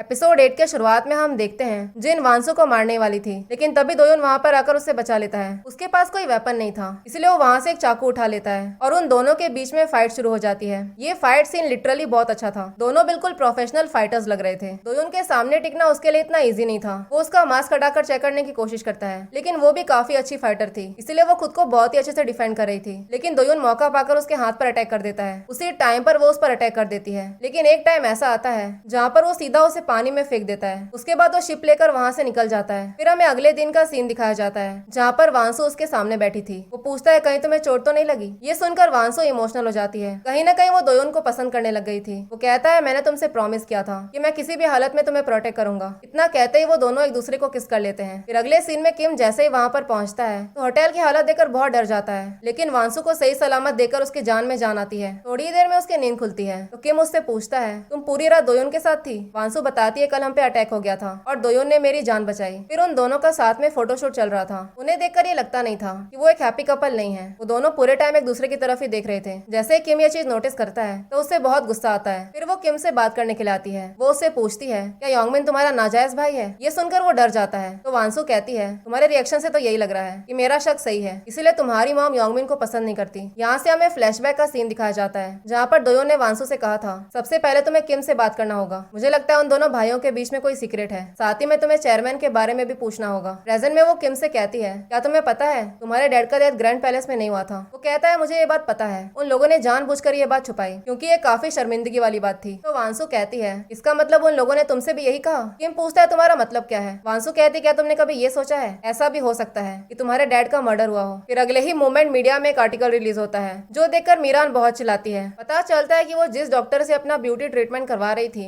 उसने बहुत बड़ा फ्रॉड कर दिया था। उसने मीरान को 100 रुपए की दवाई 2 करोड़ में बेची थी। उन सारे लोगों को अरेस्ट कर लिया जाता है। पता चलता है वो लोग काफी टाइम से लोगों के साथ स्कैम कर रहे थे। यहाँ तक कि वो लोग डॉक्टर्स नहीं थे, बल्कि वो लोग तो एक्टर्स थे। फिर अगले सीन में मिस्टर हान मीरान को दोयोन और वांसु की साथ वाली फोटोज दिखाता है। फोटो देखकर ऐसा लग रहा था जैसे वो दोनों कपल हो। कहता है हमें ये फोटोज मीडिया में रिलीज कर देना चाहिए। जैसे ये न्यूज बाहर आएगी आपके साथ फ्रॉड होने वाला न्यूज अपने आप ही दब जाएगा। फिर हान बताता है मुझे दोयोन के बारे में कुछ पता चला है। वो यहाँ पर किसी मकसद से आया था। कुछ टाइम पहले उसके दोस्त की मौत हो गई थी और उसका दोस्त चेयरमैन का डेथ इन्वेस्टिगेट कर रहा था। ये सुनकर मीरान पूछती है कहीं उसे तुमने तो नहीं मारा। तो हान कहता है तुमने मुझे कभी ऐसा कुछ करते हुए देखा है क्या। अब वो जैसे ही बाहर आता है तो वांसु को सही सलामत देखकर शॉक हो जाता है। वांसु बताती है वहाँ पर एक बहुत बड़ा इंसिडेंट हो गया। किसी ने चोरी करने की कोशिश की। मैंने चोर को ऑलमोस्ट पकड़ ही लिया था, लेकिन वो भाग गया। वांसु को जिंदा देखकर उसे बहुत गुस्सा आ गया था। वो जिन को बहुत मारता है। कहता है जब तुम्हारे पास जाने के लिए कोई जगह नहीं थी तब तुम्हें मैंने यहाँ पर लाया था। तुम 13 साल की उम्र से फाइटिंग का काम कर रही हो, फिर तुमसे ये काम कैसे नहीं हो रहा रहा है। तुम भूल गई क्या? तुम्हारे पेरेंट्स चाइना में हैं। अगर उन्हें कुछ हो गया तो? अगर तुम दोबारा से फेल हुई तो मैं तुम्हें उसी गटर में भेज दूंगा जहाँ से तुम आई थी। फिर अगले सीन में हम देखते हैं वांसो और दोयोन के अफेयर वाली न्यूज मीडिया में रिलीज हो जाती है। जैसे किम को इस बारे में पता चलता है तो वो मीरान पर बहुत गुस्सा करता है। पूछता है आपने ये सब क्यों किया? क्या आपने किसी से कहकर वांसो का पीछा करवाया था? मीरान कहती है मैंने ये सब इसीलिए किया क्योंकि इसके बिना वो कभी तुम्हें डिवोर्स नहीं देती। तो किम कहता है मैं खुद ही वांसो को डिवोर्स नहीं दूंगा। मीरान कहती है उन दोनों के बीच में अफेयर चल रहा है। तो किम कहता है वांसो आपकी तरह एक घटिया धोखेबाज इंसान नहीं है। धोखा देना तो आपका काम है। ये सुनकर मीरान उसे थप्पड़ लगा देती है। कहती है बिना मर्जी के उसे शादी करना पड़ा, उसे वही करना पड़ा जो उसके पेरेंट्स ने उसे करने के लिए कहा। किम कहता है चाहे कुछ भी हो, जब मैंने आपको और मिस्टर हान को साथ में देखा था उस टाइम पर आपको बुरा फील होना चाहिए था, तब जाकर मैं आपको माफ कर पाता। आपको अपनी हरकतों पर शर्म तक नहीं आई। मीरान कहती है आज हवाइन ग्रुप जहाँ पर भी है वो सब कुछ मेरी वजह से है। इस शादी के लिए मैंने खुद को सेक्रीफाइस कर दिया। ये पूरा हवाइन ग्रुप एक दिन तुम्हारा हो जाएगा। किम कहता है मुझे ये सब नहीं चाहिए। मेरा दिल तो टूट गया है ना। मैं वांसो से बहुत प्यार करता हूँ लेकिन उसके सामने मैं अपनी फीलिंग्स कभी बता ही नहीं पाया। मुझे अपनी फीलिंग्स एक्सप्रेस करना आता ही नहीं है। सब कुछ आपकी वजह से हुआ है। मैं आज जैसा भी इंसान हूँ सारी गलती आपकी है। बचपन से ही मैं तकलीफ में जी रहा था लेकिन आज भी कुछ बदला नहीं है। और आप वांसो की ऐसी फोटोज मीडिया में कैसे रिलीज कर सकती हैं? आपको ऐसा घटिया काम नहीं करना चाहिए था। वहीं पर हम तेरा को देखते हैं जो उनकी सारी बातें सुन रही थी। उनकी बातों से वो समझ गई थी कि किम सच में वांसो से प्यार करता है। ये सब देखकर कहीं ना कहीं उसे बहुत बुरा लगता है। फिर यहाँ से हमें फ्लैशबैक का एक सीन दिखाया जाता है। जब किम वांसो से मिलने के लिए अफ्रीका आया था तब वो सच में उससे प्यार करने लग गया था। यानी कि उसने ये शादी बस मीरान के कहने पर नहीं की थी बल्कि वो सच में वांसो को पसंद करता था। और जब वांसो की मॉम की डेथ हुई थी उस टाइम पर भी किम उन्हें देखने गया था। उसकी मॉम के डेथ के बाद वो उसे संभालने की कोशिश भी करता है लेकिन वांसो अपने कोई इमोशंस दिखाती ही नहीं। वो कहता है जब उनके बच्चे की डेथ हुई थी उस टाइम पर भी तुमने मुझसे ठीक से बात नहीं किया था। तुम अपना कोई भी तकलीफ मुझसे शेयर क्यों नहीं करती? वांसो कहती क्योंकि मैं करना ही नहीं चाहती। किम कहता है क्या तुम मुझे माफ नहीं कर सकती? क्या ऐसा कोई तरीका नहीं है जिससे हम ये रिश्ता दोबारा स्टार्ट करें? वांसो कहती है ऐसा नहीं हो सकता है क्योंकि हम दोनों के बीच में प्यार बचा ही नहीं है। दूसरी तरफ हम तेरा को देखते हैं जो अपने बेटे को वहाँ से लेकर जा रही थी। उसकी मॉम पूछती है तुम यहाँ से जा क्यों रही हो? तेरा कहती है इस घर में उससे कोई प्यार नहीं करता। उसके यहाँ रहने से किसी को फर्क नहीं पड़ता। वो यहाँ पर रहे या ना रहे एक ही बात है। फिर अगले सीन में हम वांसो के भाई को देखते हैं। मिस्टर हान ने उसे जेल से रिलीज करवा दिया था। वो उससे कहता है तुम्हारे नाम पर जितने भी बैंक अकाउंट्स हैं मैं तुम्हें वो सारे पैसे दे दूंगा लेकिन बदले में तुम्हें मेरे लिए एक काम करना होगा। दोयोन के पास फाउंडेशन के ओरिजिनल डॉक्यूमेंट्स हैं। वो डॉक्यूमेंट्स तुम मुझे ला कर दो। इसीलिए वो दोयोन को मिलने बुलाता है। सबसे पहले वो पूछता है क्या तुम मेरी बहन को डेट कर रहे हो? तुम्हें तुम्हारी जगह पता होनी चाहिए। दोयोन कहता है तुम ये बात जानते हो अगर हम सच में भी एक दूसरे से प्यार करते हैं तब भी हम साथ नहीं रह सकते क्योंकि वांसो मैरिड है। तो वांसो का भाई कहता है फाउंडेशन के डॉक्यूमेंट्स तो मुझे दे दो। अगर वो डॉक्यूमेंट्स बाहर आ गया तो फिर मेरी पूरी लाइफ खराब हो जाएगी। उन डॉक्यूमेंट्स को इसीलिए बनाया गया था ताकि सारा इल्जाम मुझ पे और वांसो पे आ जाए। दोयोन कहता है ये सच नहीं है। मैंने उस डॉक्यूमेंट को चेक किया है। वहाँ पर तुम्हारा या वांसो का नाम नहीं है बल्कि वहाँ पर तो मीरान का नाम है। अगर वो डॉक्यूमेंट पब्लिक हो भी गया तो फिर मीरान अरेस्ट होगी। ये सुनकर वो चौंक जाता है। दोयोन कहता है वो डॉक्यूमेंट मिस्टर हान ने बनाया था। इसका मतलब क्लियर है जो इंसान मीरान को हवाइन ग्रुप से निकाल कर हवाइन ग्रुप को टेक ओवर करना चाहता है वो मिस्टर हान है। यही सब पता करने के लिए दोयोन दोबारा से मिस्टर हान के रूम में जाता है। पिछली बार उसने उस क्लॉक में कैमरा लगा दिया था जिसके थ्रू वो लॉकर का पासवर्ड देख लेता है। लॉकर में हवाइन ग्रुप की जो सर्टिफिकेट्स थी उस पे योंगमिन का नाम लिखा हुआ था। पता चलता है कि योंगमिन मिस्टर हान का बेटा था। वो सारे डॉक्यूमेंट्स का फोटो क्लिक कर लेता है। तभी उसे बाहर से आवाज आती है। उसके अंदर आने पर दोयोन वहीं पर छुप गया था। मौका पाकर वो पीछे के दरवाजे से निकल रहा था। तभी वो सामने किम को देखता है जो ड्रंक वाली हालत में मिस्टर हान से मिलने जा रहा था। इस तरफ दोयोन जैसे अपने रूम में पहुंचता है तो उसका सारा सामान बिखरा पड़ा था। तभी उसके पास पाक का मैसेज आता है। मैसेज में लिखा था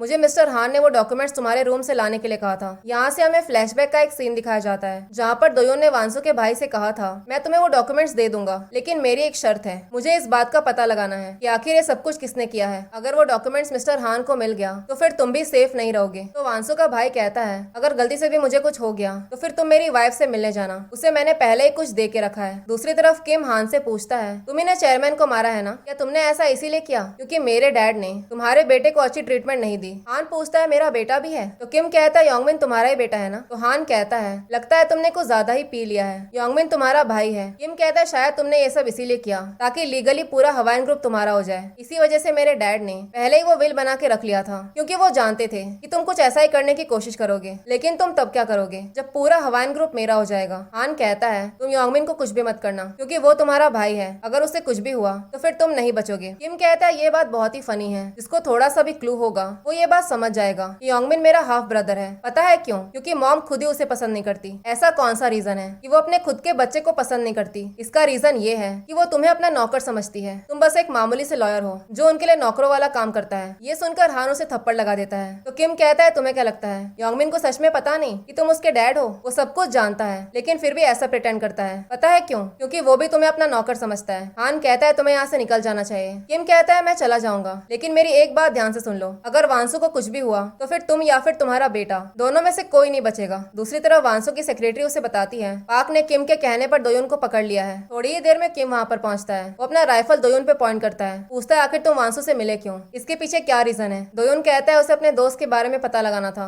उसका किसी ने मर्डर कर दिया और वो इंसान हवाइन ग्रुप का ही है। तुम्हें क्या लगता है तुम्हारे डैड को किसने मारा था? किम कहता है तुम्हारे पास कोई प्रूफ है क्या कि उसके डैड का मर्डर हुआ था? दोयुन कहता है तो मुझे एक बात बताओ, अगर तुम्हारे डैड का मर्डर नहीं हुआ था फिर उसके फ्रेंड को मारने के लिए किसी को हायर क्यों किया गया? उसका फ्रेंड तुम्हारे डैड का डेथ इन्वेस्टिगेट करा था, यहाँ तक कि ओरिजिनल डॉक्यूमेंट्स में तुम्हारी मॉम का नाम है। किम बहुत गुस्से में था। इतने में वांसु वहाँ पर पहुँचती है। वांसु को बचाने के लिए दोयुन उसके सामने आ जाता है। इतने में वो कहती है अगर तुम्हें मारना ही है तो मुझे मारो। किम पूछता है तुम्हें हो क्या गया है, क्या तुम दोयुन से प्यार करती हो? तो वांसु हाँ कहती है पहले मैं बहुत ही कंफ्यूज रहती थी, लेकिन जब मुझ पर इतनी बार अटैक हुआ और दोयुन ने मेरी जान बचाई तब जाकर मेरा माइंड क्लियर हुआ। हर कंडीशन में ये मेरे साथ था और मुझे पूरा भरोसा है कि तुमने चेयरमैन को नहीं मारा है, क्योंकि तुम ऐसा इंसान हो ही नहीं जो किसी का मर्डर करे, लेकिन हमें उस इंसान को ढूंढना होगा। वांसु की बातें सुनकर वो शांत हो गया था। फिर यहाँ से हमें 2 हफ्ते बाद का सीन दिखाया जाता है, जहाँ पर मिस्टर हान यूएस की लॉयर से मिलने के लिए आया था। फ्लैशबैक सीन में हम देखते हैं चेयरमैन ने मिस्टर हान से कहा था कि मैंने पहले अपना विल बना के रख लिया है, विल में क्या लिखा है इस बारे में कोई नहीं जानता, तुम इसका रीजन जानते हो कि आखिर मैंने ऐसा क्यों किया। विल में चाहे जो भी लिखा हो, तुम्हारे बेटे योंगमिन को कुछ भी नहीं मिलने वाला। तुम्हें क्या लगा मुझे पता नहीं चलेगा कि योंगमिन तुम्हारा बेटा है? उसे कैसे भी करके विल के बारे में जाना था, इसलिए वो उस लॉयर से दोबारा पूछता है, लेकिन वो उसे किसी भी हालत में नहीं बताती। फिर फाइनली यहाँ से हमें वही दिन दिखाया जाता है जहाँ पर चेयरमैन का विल डिस्क्लोज होने वाला था। लॉयर उस विल को पढ़ना स्टार्ट करती है। उस विल में ये लिखा था कि उनके पास बहुत सारे इलीगल स्लश फंड्स हैं, जिसका टोटल अमाउंट है 18 ट्रिलियन वॉन, जिसको अगर इंडियन करेंसी में कन्वर्ट किया जाए तो आता है 100,000 करोड़। ये सुनकर मीरान के होश उड़ जाते हैं। वो कहती है उस आदमी के पास इतने पैसे आए कहाँ से? वो बताता है कि मैं सारा पैसा फाउंडेशन को दे रहा हूँ, जो फाउंडेशन वांसु के नाम पर था, और उन पैसों को तभी निकाला जाएगा जब वांसु खुद ही जाकर उन पैसों को विड्रॉ करेगी। वांसु के अलावा वो पैसे कोई और नहीं निकाल सकता। और इसी सीन के साथ एपिसोड 8 यहीं पर खत्म होता है।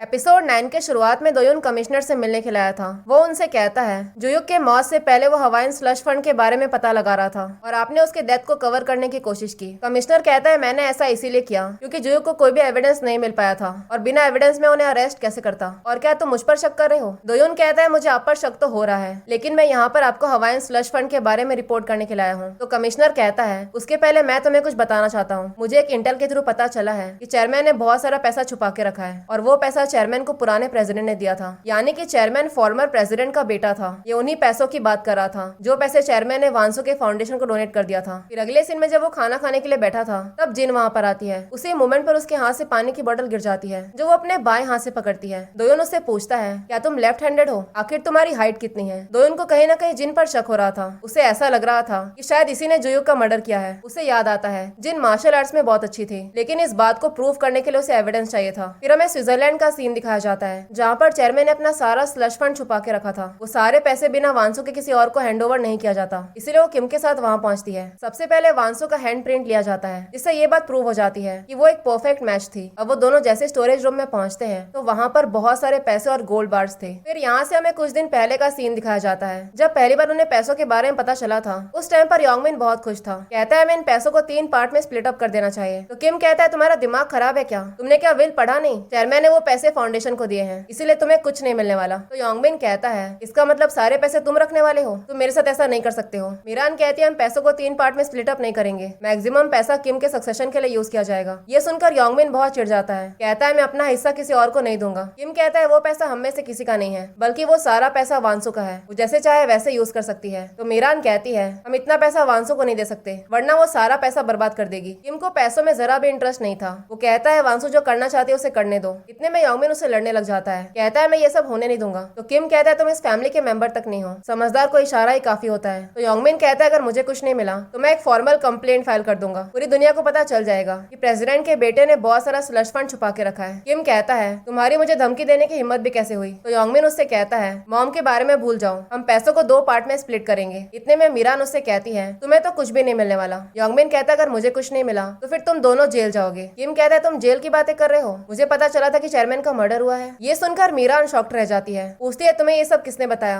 इतने में किम योंगमिन से कहता है मैंने कहा उनका मर्डर हुआ था। ये सब सुनकर भी तुम्हें हैरानी नहीं हो रही है? क्या तुम इस बारे में पहले से जानते थे? योंगमिन कहता है मुझे कुछ नहीं पता है। किम कहता है फिर मिस्टर हान को जरूर पता होगा। वो उसे एक थप्पड़ लगाता है। कहता है चाहे मुझे कुछ भी करना पड़े लेकिन मेरे डैड का एक भी पैसा तुम्हें नहीं मिलेगा। वो काफी गुस्से में था। वो मिस्टर हान से पूछता है अब हमें क्या करना चाहिए? तभी वो योंगमिन से पूछता है आखिर तुमने वो सब क्यों किया था? योंगमिन कहता है ये सब पूछने वाले तुम होते कौन हो? वो कहता है उसे वांसो को मरवा देना चाहिए, तब जाकर उसे वो फाउंडेशन मिल जाएगा। फिर वो हान से पूछता है क्या तुमने मुझे चेयरमैन को मारते हुए देखा था? वो तो अपने आप ही मर गया। यहाँ से हमें फ्लैशबैक का सीन दिखाया जाता है जहाँ पर चेयरमैन की मौत हो चुकी थी। योंगमिन कहता है ये अपने आप ही नीचे गिर गया। तभी हान उसके हाथ में गोल्ड बार दिखता है जिसके ऊपर खून लगा हुआ था, यानी कि योंगमिन ने उसी गोल्ड बार से उसके सर पे हिट किया था जिससे उसकी मौत हो गई। मर्डर करने के बाद भी वो इस बात को मानने के लिए तैयार नहीं था। कहता है उसने कुछ भी नहीं किया। इतने में हान उससे कहता है तुम अभी के अभी यहाँ से निकलो, किसी को पता नहीं चलना चाहिए कि तुम कभी भी यहाँ पर आए थे। फिर अगले सीन में मीरान मिस्टर हान से कहती है मेरे पास एक बहुत ही अच्छा आइडिया है। हम लोग वांसो के भाई को यूज करेंगे, उसे सारे पैसे लॉन्डर करने के लिए बोलेंगे। अगर वांसो का भाई इन सब में इन्वॉल्व हो गया तो फिर वो हमारी बात कभी टाल नहीं पाएगी। इसके बाद किम का सक्सेशन करना भी इजी हो जाएगा। मीरान सारा पैसा किम के नाम पे करना चाहती थी। इस बात से हान को बहुत गुस्सा आता है। इस तरफ वांसो का भाई कहता है मैं उन्हें वो डॉक्यूमेंट्स देकर उनके साथ डील करने की कोशिश करूंगा। तो वांसो कहती है बहुत ही डेंजरस है, वो लोग तुम्हें मार भी सकते हैं। तभी दोयोन बताता है योंगमिन चेयरमैन का बेटा नहीं है बल्कि वो मीरान और मिस्टर हान का बेटा है। वो जानते हैं हवान ग्रुप का सक्सेसर योंगमिन नहीं बल्कि किम बनेगा, इसीलिए उन लोगों ने वांसो को मारने की कोशिश की क्योंकि उन्हें फाउंडेशन के सारे पैसे चाहिए। फिर दोयोन उसे कहता है तुम्हें जिन से बच के रहना चाहिए क्योंकि उसी ने तुम पर फिलीपींस में अटैक किया था, साथ ही में बाकी के अटैक्स भी उसी ने किए हैं। फिर दोयोन वांसो के भाई को सारे डॉक्यूमेंट्स दे देता है और कहता है जब तुम मिस्टर हान से मिलने जाओगे तब मुझे पहले ही बता देना। इस तरफ जियोन योंगमिन से पूछती है क्या तुमने मेरे कंपनी के पैसे लिए? क्या तुमने उन पैसों को यूज करके हवाइन बायो स्टॉक्स खरीदा? ये कंपनी मेरी है इसीलिए सारे पैसे मुझे वापस कर दो। तो योंगमिन कहता है हवाइन ग्रुप का ओनर बनने के लिए मुझे हवाइन बायो स्टॉक्स खरीदना ही पड़ेगा। तो जियोन कहती है तुम एक नंबर के बेवकूफ हो, तुम्हें क्या लगता है तुम अपने भाई से जीत पाओगे? तुम्हें पता भी है तुम्हारी शादी मुझसे क्यों हुई? क्योंकि तुम्हारी फैमिली तुम्हें कचरा समझती है और उन लोगों ने वो कचरा हम पर फेंक दिया। इस तरफ किम अपने बेटे जुनी से मिलने आया था। वो जुनी से पूछता है क्या तुम मुझे जानते हो? तो वो उसे डैड कह के बुलाता है। किम कहता है इसका मतलब तुम्हें सब पता था। वो कहता है मैं तुम्हारी मॉम के साथ नहीं रह सकता। ये सुनते ही जुनी रोने लग जाता है। कहता है मैं आपकी बात समझ सकता हूँ। किम मुझसे पूछता है तुम किसके साथ रहना चाहते हो? जुनी कहता है उसे अपनी मॉम के साथ रहना है। आपके पास तो बहुत सारे लोग हैं लेकिन उसकी मॉम बिल्कुल अकेली है। फिर अगले सीन में वांसो का भाई दोयोन को मैसेज करके बताता है कि वो मिस्टर हान से मिलने के लिए जा रहा है। दोयोन नोटिस करता है जिन भी उसी टाइम पर बाहर निकल रही थी। थोड़ी ही देर में हान वहाँ पर पहुंच जाता है। दोयोन दूर से सब कुछ रिकॉर्ड कर रहा था। वो वांसो के भाई से कहता है तुम्हारे नाम पर जितने भी अकाउंट्स थे वो सारे पैसे मैंने ट्रांसफर कर दिए हैं। फिर वो डॉक्यूमेंट्स लेकर वहाँ से निकल जाता है। दोयोन को लगता है सब कुछ बिल्कुल नॉर्मल है, इसीलिए वो कुछ सेकंड्स के लिए पीछे मुड़ता है। इतने में जिन वहाँ पर पहुंचकर वांसो के भाई का गला काट देती है। वो जैसे ये सब कुछ देखता है तो वो जिन को पकड़ने की कोशिश करता है और मौका पाकर उसके बैक में नाइफ स्टेप कर देता है। वांसो के भाई की हालत बहुत खराब थी, इसीलिए सबसे पहले वो उसे हॉस्पिटल पहुंचाता है। दूसरी तरफ मिस्टर हान प्रोसिक्यूशन वालों को कॉल करके कहता है मुझे एक कंप्लेन फाइल करनी है। अगले ही मोमेंट वो लोग मीरान के पास समन लेकर पहुंच जाते हैं। मीरान को कुछ भी समझ में नहीं आ रहा था। जब वो लोग मिस्टर हान को कॉल करते हैं तो वो जानबूझकर फोन नहीं उठाता। दोयोन अब श्योर हो गया था कि सारा मर्डर जिनी कर रही है। उसने वांसो के भाई को मारने की कोशिश की लेकिन उसे ये समझ में नहीं आता कि आखिर वो किसका ऑर्डर फॉलो कर रही है। तभी डॉक्टर आकर बताता है उन लोगों ने पूरी कोशिश की लेकिन वो वांसो के भाई को बचा नहीं पाए। फिर हमें अगले दिन का सीन दिखाया जाता है जहाँ पर सारे मीडिया वाले मीरान के घर के बाहर खड़े थे और अभी तक मिस्टर हान अपना फोन बंद करके बैठा था। थोड़ी देर में दोयोन वांसो के रूम जाता है। सबसे पहले वो उससे माफी मांगता है। कहता है 2 घंटे पहले तुम्हारे भाई की मौत हो चुकी है। ये सुनकर वो बुरी तरीके से टूट जाती है। कहती है ये जगह एक नरक है, उसने अपना सब कुछ खो दिया है। दोयोन से उसकी ऐसी हालत देखी नहीं जाती। कुछ ही देर में हान वहाँ पर पहुँचता है। वो बहुत ही मजे में लग रहा था। मीरान उससे पूछती है तुम रात भर थे कहाँ पर? हान कहता है मैं दवाई लेकर सो रहा था। वो कहती है तुम आराम से सो रहे थे, तुम्हें पता भी है यहाँ पर क्या हो रहा है? हान कहता कोई बड़ी प्रॉब्लम नहीं है, प्रोसिक्यूशन वाले तुम्हें सिंपल क्वेश्चन पूछेंगे, बाकी का सब कुछ मैं देख लूंगा। फिर वो कहता है वांसो के भाई ने वो डॉक्यूमेंट्स प्रोसिक्यूशन वालों को दे दी। तो मीरान कहती है तुमने तो मुझसे ये कहा था कि ये काम दोयोन का है और अब तुम कह रहे हो ये काम वांसो के भाई का है। हान कहता है शायद मैंने गलती से बोल दिया होगा। वांसो बहुत दुखी थी। वो मॉर्ग जाकर अपने भाई को देखना चाहती थी लेकिन दोयोन उससे कहता है तुम्हारा बाहर जाना अभी सेफ नहीं है, सारे मीडिया वाले बाहर ही खड़े हैं। दूसरी तरफ जियोन गुस्से में योंगमिन के पास पहुंचती है। कहती है मुझे डिवोर्स चाहिए, तुमने हमारे कंपनी का सारा पैसा स्टेक पे लगा दिया है। डिवोर्स लेने से पहले मैं तुम्हारी कंप्लेन फाइल करूंगी। तो योंगमिन कहता है ये सब करने के लिए तुम्हारे डैड ने मुझे परमिशन दी है। फिर वो जियोन को बहुत सारी फोटोज दिखाता है जिसमें वो अपने बॉयफ्रेंड के साथ थी। कहता है मेरे पास वीडियोस भी हैं, ये फोटोज देखकर कोई भी कह सकता है कि तुम मुझ पर चीट कर रही हो। मैंने ये सारी फोटोज तुम्हारे डैड को दिखा दी है। ये सुनकर वो उसे गुस्से में मारने लगती है। योंगमिन कहता है मैं तुम्हें डिवोर्स नहीं दूंगा, मैं सारे पैसे हवाइन ग्रुप में लगा रहा हूँ, मुझे कैसे भी करके वहाँ का ओनर बनना है। तो जियोन कहती है तुमने गलत इंसान से पंगा ले लिया है, तुम एक काम करो ये सारे फोटोज जाकर प्रेस में दे दो, मुझे अब कोई फर्क नहीं पड़ता। चीटिंग क्या बस आदमी लोग कर सकते हैं, लेकिन मैं इस बात का पूरा ध्यान रखूंगी कि तुम्हें तुम्हारे किए की सजा मिले। पहले तुम अपना सब कुछ खोने वाले हो। दूसरी तरफ दोयोन वांसू को उसके भाई के फ्यूनरल में लेकर आता है। इस तरफ मीरान प्रोसिक्यूशन ऑफिस से निकल चुकी थी। मिस्टर हान उससे कहता है तुम्हें फिलहाल के लिए होटल में रहना चाहिए क्योंकि घर के बाहर बहुत सारे प्रेस वाले हैं। इस तरफ किम भी फ्यूनरल में आया हुआ था। उसे वांसू के लिए बुरा लग रहा था। मीरान हान से पूछती है आखिर तुमने वांसू के भाई को क्यों मरवाया? तो हान झूठ बोल देता है, कहता है वो एक गैम्बलिंग एडिक्ट है, किसी लोन शार्क ने उसे मार दिया होगा। फिर मीरान उससे पूछती है मैं सेफ तो रहूंगी ना? मुझे तुम पर पूरा भरोसा है, तुम मुझे कुछ होने नहीं दोगे, हमारा तो साथ में बेटा भी है। मुझे इस बात का बहुत बुरा लगा कि मैं योंगमिन को कुछ दे नहीं पाई। मुझे पता है तुम इस बात से बहुत दुखी हो। तो हान हंसते हुए पूछता है तुम्हारे बाद इस कंपनी को कौन सक्सीड करेगा? मीरान पूछती है तुम क्या चाहते हो कि ये कंपनी किम की जगह योंगमिन चलाए? हान कहता है ऐसा क्यों नहीं हो सकता। मीरान कहती है तुम एक कॉन्क्यूबाइन हो। कॉन्क्यूबाइन का मतलब ये होता है एक ऐसा पार्टनर जो हमसे बहुत ही नीचे के लेवल का हो। ये सब सुनकर हान को गुस्सा तो आ रहा था लेकिन वो कुछ कहता नहीं, बल्कि इस बात पर वो भी हंसने लग जाता है। दूसरी तरफ दोयोन दोबारा से मिस्टर हान के रूम में जाता है। पता चलता है वांसू के भाई की वाइफ ने उसे एक यूएसबी दिया था जो वांसू के भाई ने अपनी वाइफ को पहले ही दे के रखा था। वो उस यूएसबी को मिस्टर हान के लॉकर में रख देता है। उसने वांसू के भाई की वाइफ से कहा था कि तुम प्रोसिक्यूशन वालों को बता दो कि जो एविडेंस तुम्हारे हस्बैंड ने बनाया है वो मिस्टर हान के लॉकर में रखा हुआ है। और इसी सीन के साथ एपिसोड 9 यहीं पर खत्म होता है।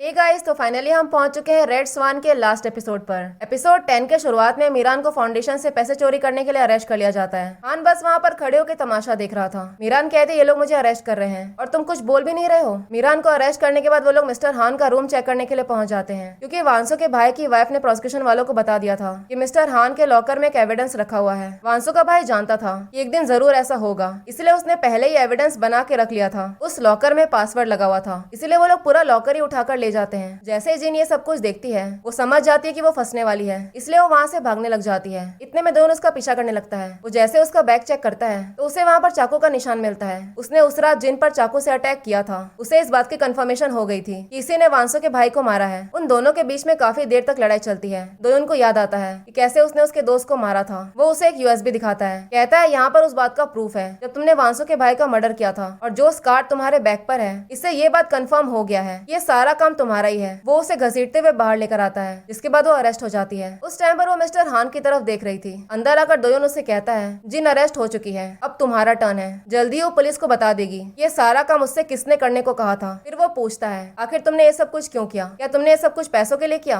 या फिर तुमने ये सब कुछ अपने बेटे योंगमिन के लिए किया? तो मिस्टर हान कहता है बिना सबूत के तो मुझ पर इल्जाम नहीं लगा सकते। दोयोन कहता है तुम्हारे और तुम्हारे बेटे की लालच की वजह से कितने मासूम लोगों की जान गई, तुम्हें सजा तो होके रहेगी। थोड़ी ही देर में वो मिट्टी में कुछ ढूंढने आता है। पता चलता है उसने अभी तक वो गोल्ड बार छुपा के रखा था जिस गोल्ड बार से योंगमिन ने चेयरमैन का मर्डर किया था। फिर वो मीरान से मिलने आता है, कहता है शायद वो तुम्हें अरेस्ट करने वाले हैं। प्रोसिक्यूशन वालों को ओरिजिनल डॉक्यूमेंट्स मिल गया है। वो डॉक्यूमेंट्स उन्हें वांसू के भाई ने दिया है। ये सुनकर मीरान समझ जाती है ये काम इसी का है। पूछती है तुम्ही ने ये सब किया है ना? तुम तो मामूली से एक नौकर थे, तुम्हारी ये सब करने की हिम्मत भी कैसे हुई? इतने सालों तक मैंने तुम्हारे लिए क्या नहीं किया? तो मिस्टर हान कहता है क्या तुम्हारा मुझे बार बार नौकर बोलना जरूरी है? मीरान पूछती है तुम ये सब कब से कर रहे हो? कहीं तुम्ही ने तो चेयरमैन को नहीं मारा है? तुमने वांसू को मारने की कोशिश की क्योंकि तुम ये बात जानते थे कि चेयरमैन का सारा स्लश फंड फाउंडेशन को ही मिलने वाला है। हान कहता है मैं इस बात को लेकर कंफर्म नहीं था, मुझे बस शक था कि चेयरमैन ऐसा ही करेगा। मुझे पता ही नहीं था कि चेयरमैन के पास इतने पैसे हैं। मीरान पूछती है आखिर मैंने तुम्हारे साथ क्या गलत किया? तो मिस्टर हान कहता है तुमने मुझे कभी भी इंसानों की तरह ट्रीट नहीं किया। मीरान पूछती है फिर तुमने मेरे साथ रिलेशन क्यों बनाए? हमारा तो एक बच्चा भी है। तो हान कहता है ये तो मेरा रिवेंज था, तुमने कभी भी मुझे इंसानों की तरह ट्रीट नहीं किया।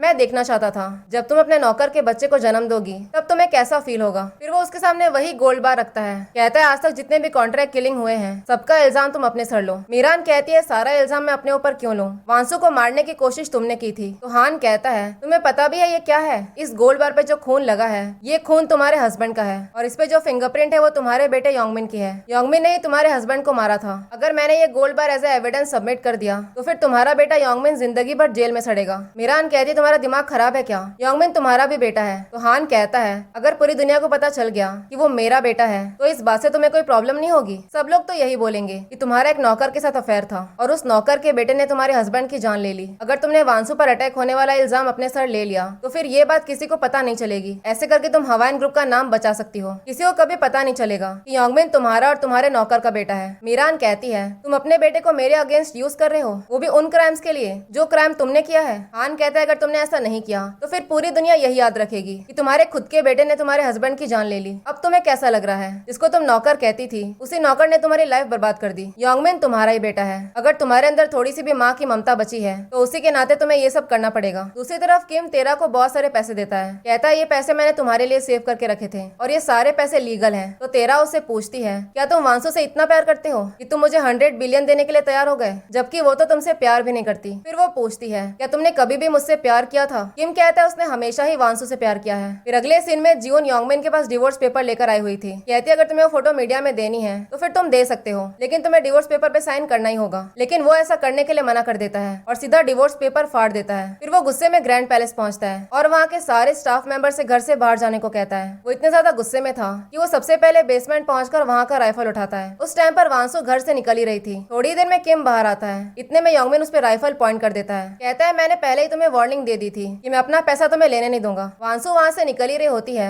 इतने में उसे गनशॉट की आवाज सुनाई देती है। तब तक हान भी वहाँ पर पहुंच गया था। किम योंगमिन से कहता है मैं तुम्हें एक भी पैसा लेने नहीं दूंगा। जब हान उसे समझाने की कोशिश करता है तो वो उल्टा उसी को धमकाने लगता है। तो किम कहता है तुम अपने डैड से ऐसे बात करते हो? योंगमिन कहता है उसका कोई डैड नहीं है। ये सुनकर किम हंसते हुए हान से कहता है देख लो तुम्हारा बेटा क्या बोल रहा है, ये बिल्कुल तुम्हारी तरह ही है। ये एक चोर है जिसने पहले मेरे फियांसे को चुराया और अब इससे मेरे पैसे बिछाए। तुमने इसे अच्छी परवरिश नहीं दी। ये सुनकर हान गुस्से में वो राइफल छीन लेता है और कहता है मैं खुद ही इसे खत्म करूंगा। वो कहता है अगर तुम मुझे नौकर की तरह ट्रीट करना चाहते हो तो फिर कर सकते हो, लेकिन तुम योंगमिन को ऐसा ट्रीट नहीं कर सकते। ये मौका पाकर उसके हाथ से राइफल छीनने की कोशिश करता है। कहता है तुम तो एक जानवर से भी बदतर हो। तरक्की करने के लिए तुमने मॉम को यूज किया और अब तुम उन्हें जेल भेजने की कोशिश कर रहे हो। उसी मोमेंट पर योंगमिन उसे शूट कर देता है। तभी वांसु वहाँ पर पहुंचती है। ये सब देखकर वो बहुत डर गई थी। ये मुझसे कहता है मैं तुमसे बहुत टाइम से कुछ कहना चाहता था। मैं सच में तुमसे बहुत प्यार करता हूँ। मुझे अपनी फीलिंग्स एक्सप्रेस करना आता ही नहीं था। जब उसने पहली बार वांसु को प्रपोज किया था उस टाइम पर वो सच में उससे प्यार करने लग गया था। प्रेजेंटली वो चाहकर भी कुछ कर नहीं पाती और उसके सामने किम की मौत हो जाती है। तभी हान योंगमिन से कहता है तुम जल्दी यहाँ से बाहर निकलो। किम के मर्डर का इल्जाम मैं वांसु पर लगाऊंगा। सबसे पहले जाकर यहाँ का वीडियो फुटेज डिलीट करो। फिर वो खुद ही कमिश्नर को कॉल करके कहता है मैं एक मर्डर की रिपोर्ट फाइल करना चाहता हूँ। उस टाइम पर दोयोन वहीं पर था। ये सुनते ही वो तुरंत वहाँ से निकल जाता है। जैसे पुलिस वाले वहाँ पर पहुँचते हैं तो हान कहता है किम का मर्डर वांसु ने किया है। वांसु कहती है झूठ बोल रहा है। फिर वो दोयोन को पूरी बात बताती है। कहती है ये मर्डर योंगमिन ने किया है। तो दोयोन उसे भरोसा दिलाता है। कहता है मैं सब कुछ देख लूंगा। सबसे पहले वो जाकर वीडियो फुटेज चेक करता है, लेकिन वहाँ का सब कुछ डिलीट कर दिया गया था। योंगमिन की कार अभी भी पार्किंग लॉट में ही थी और उसे बाहर जाते हुए किसी ने देखा भी नहीं था। इससे दोयोन समझ जाता है कि अभी भी यहीं कहीं है। दोयोन सारे कमरे चेक करता है, लेकिन योंगमिन उसे कहीं नहीं मिलता। तभी उसकी नजर एक कबर्ड पे जाती है।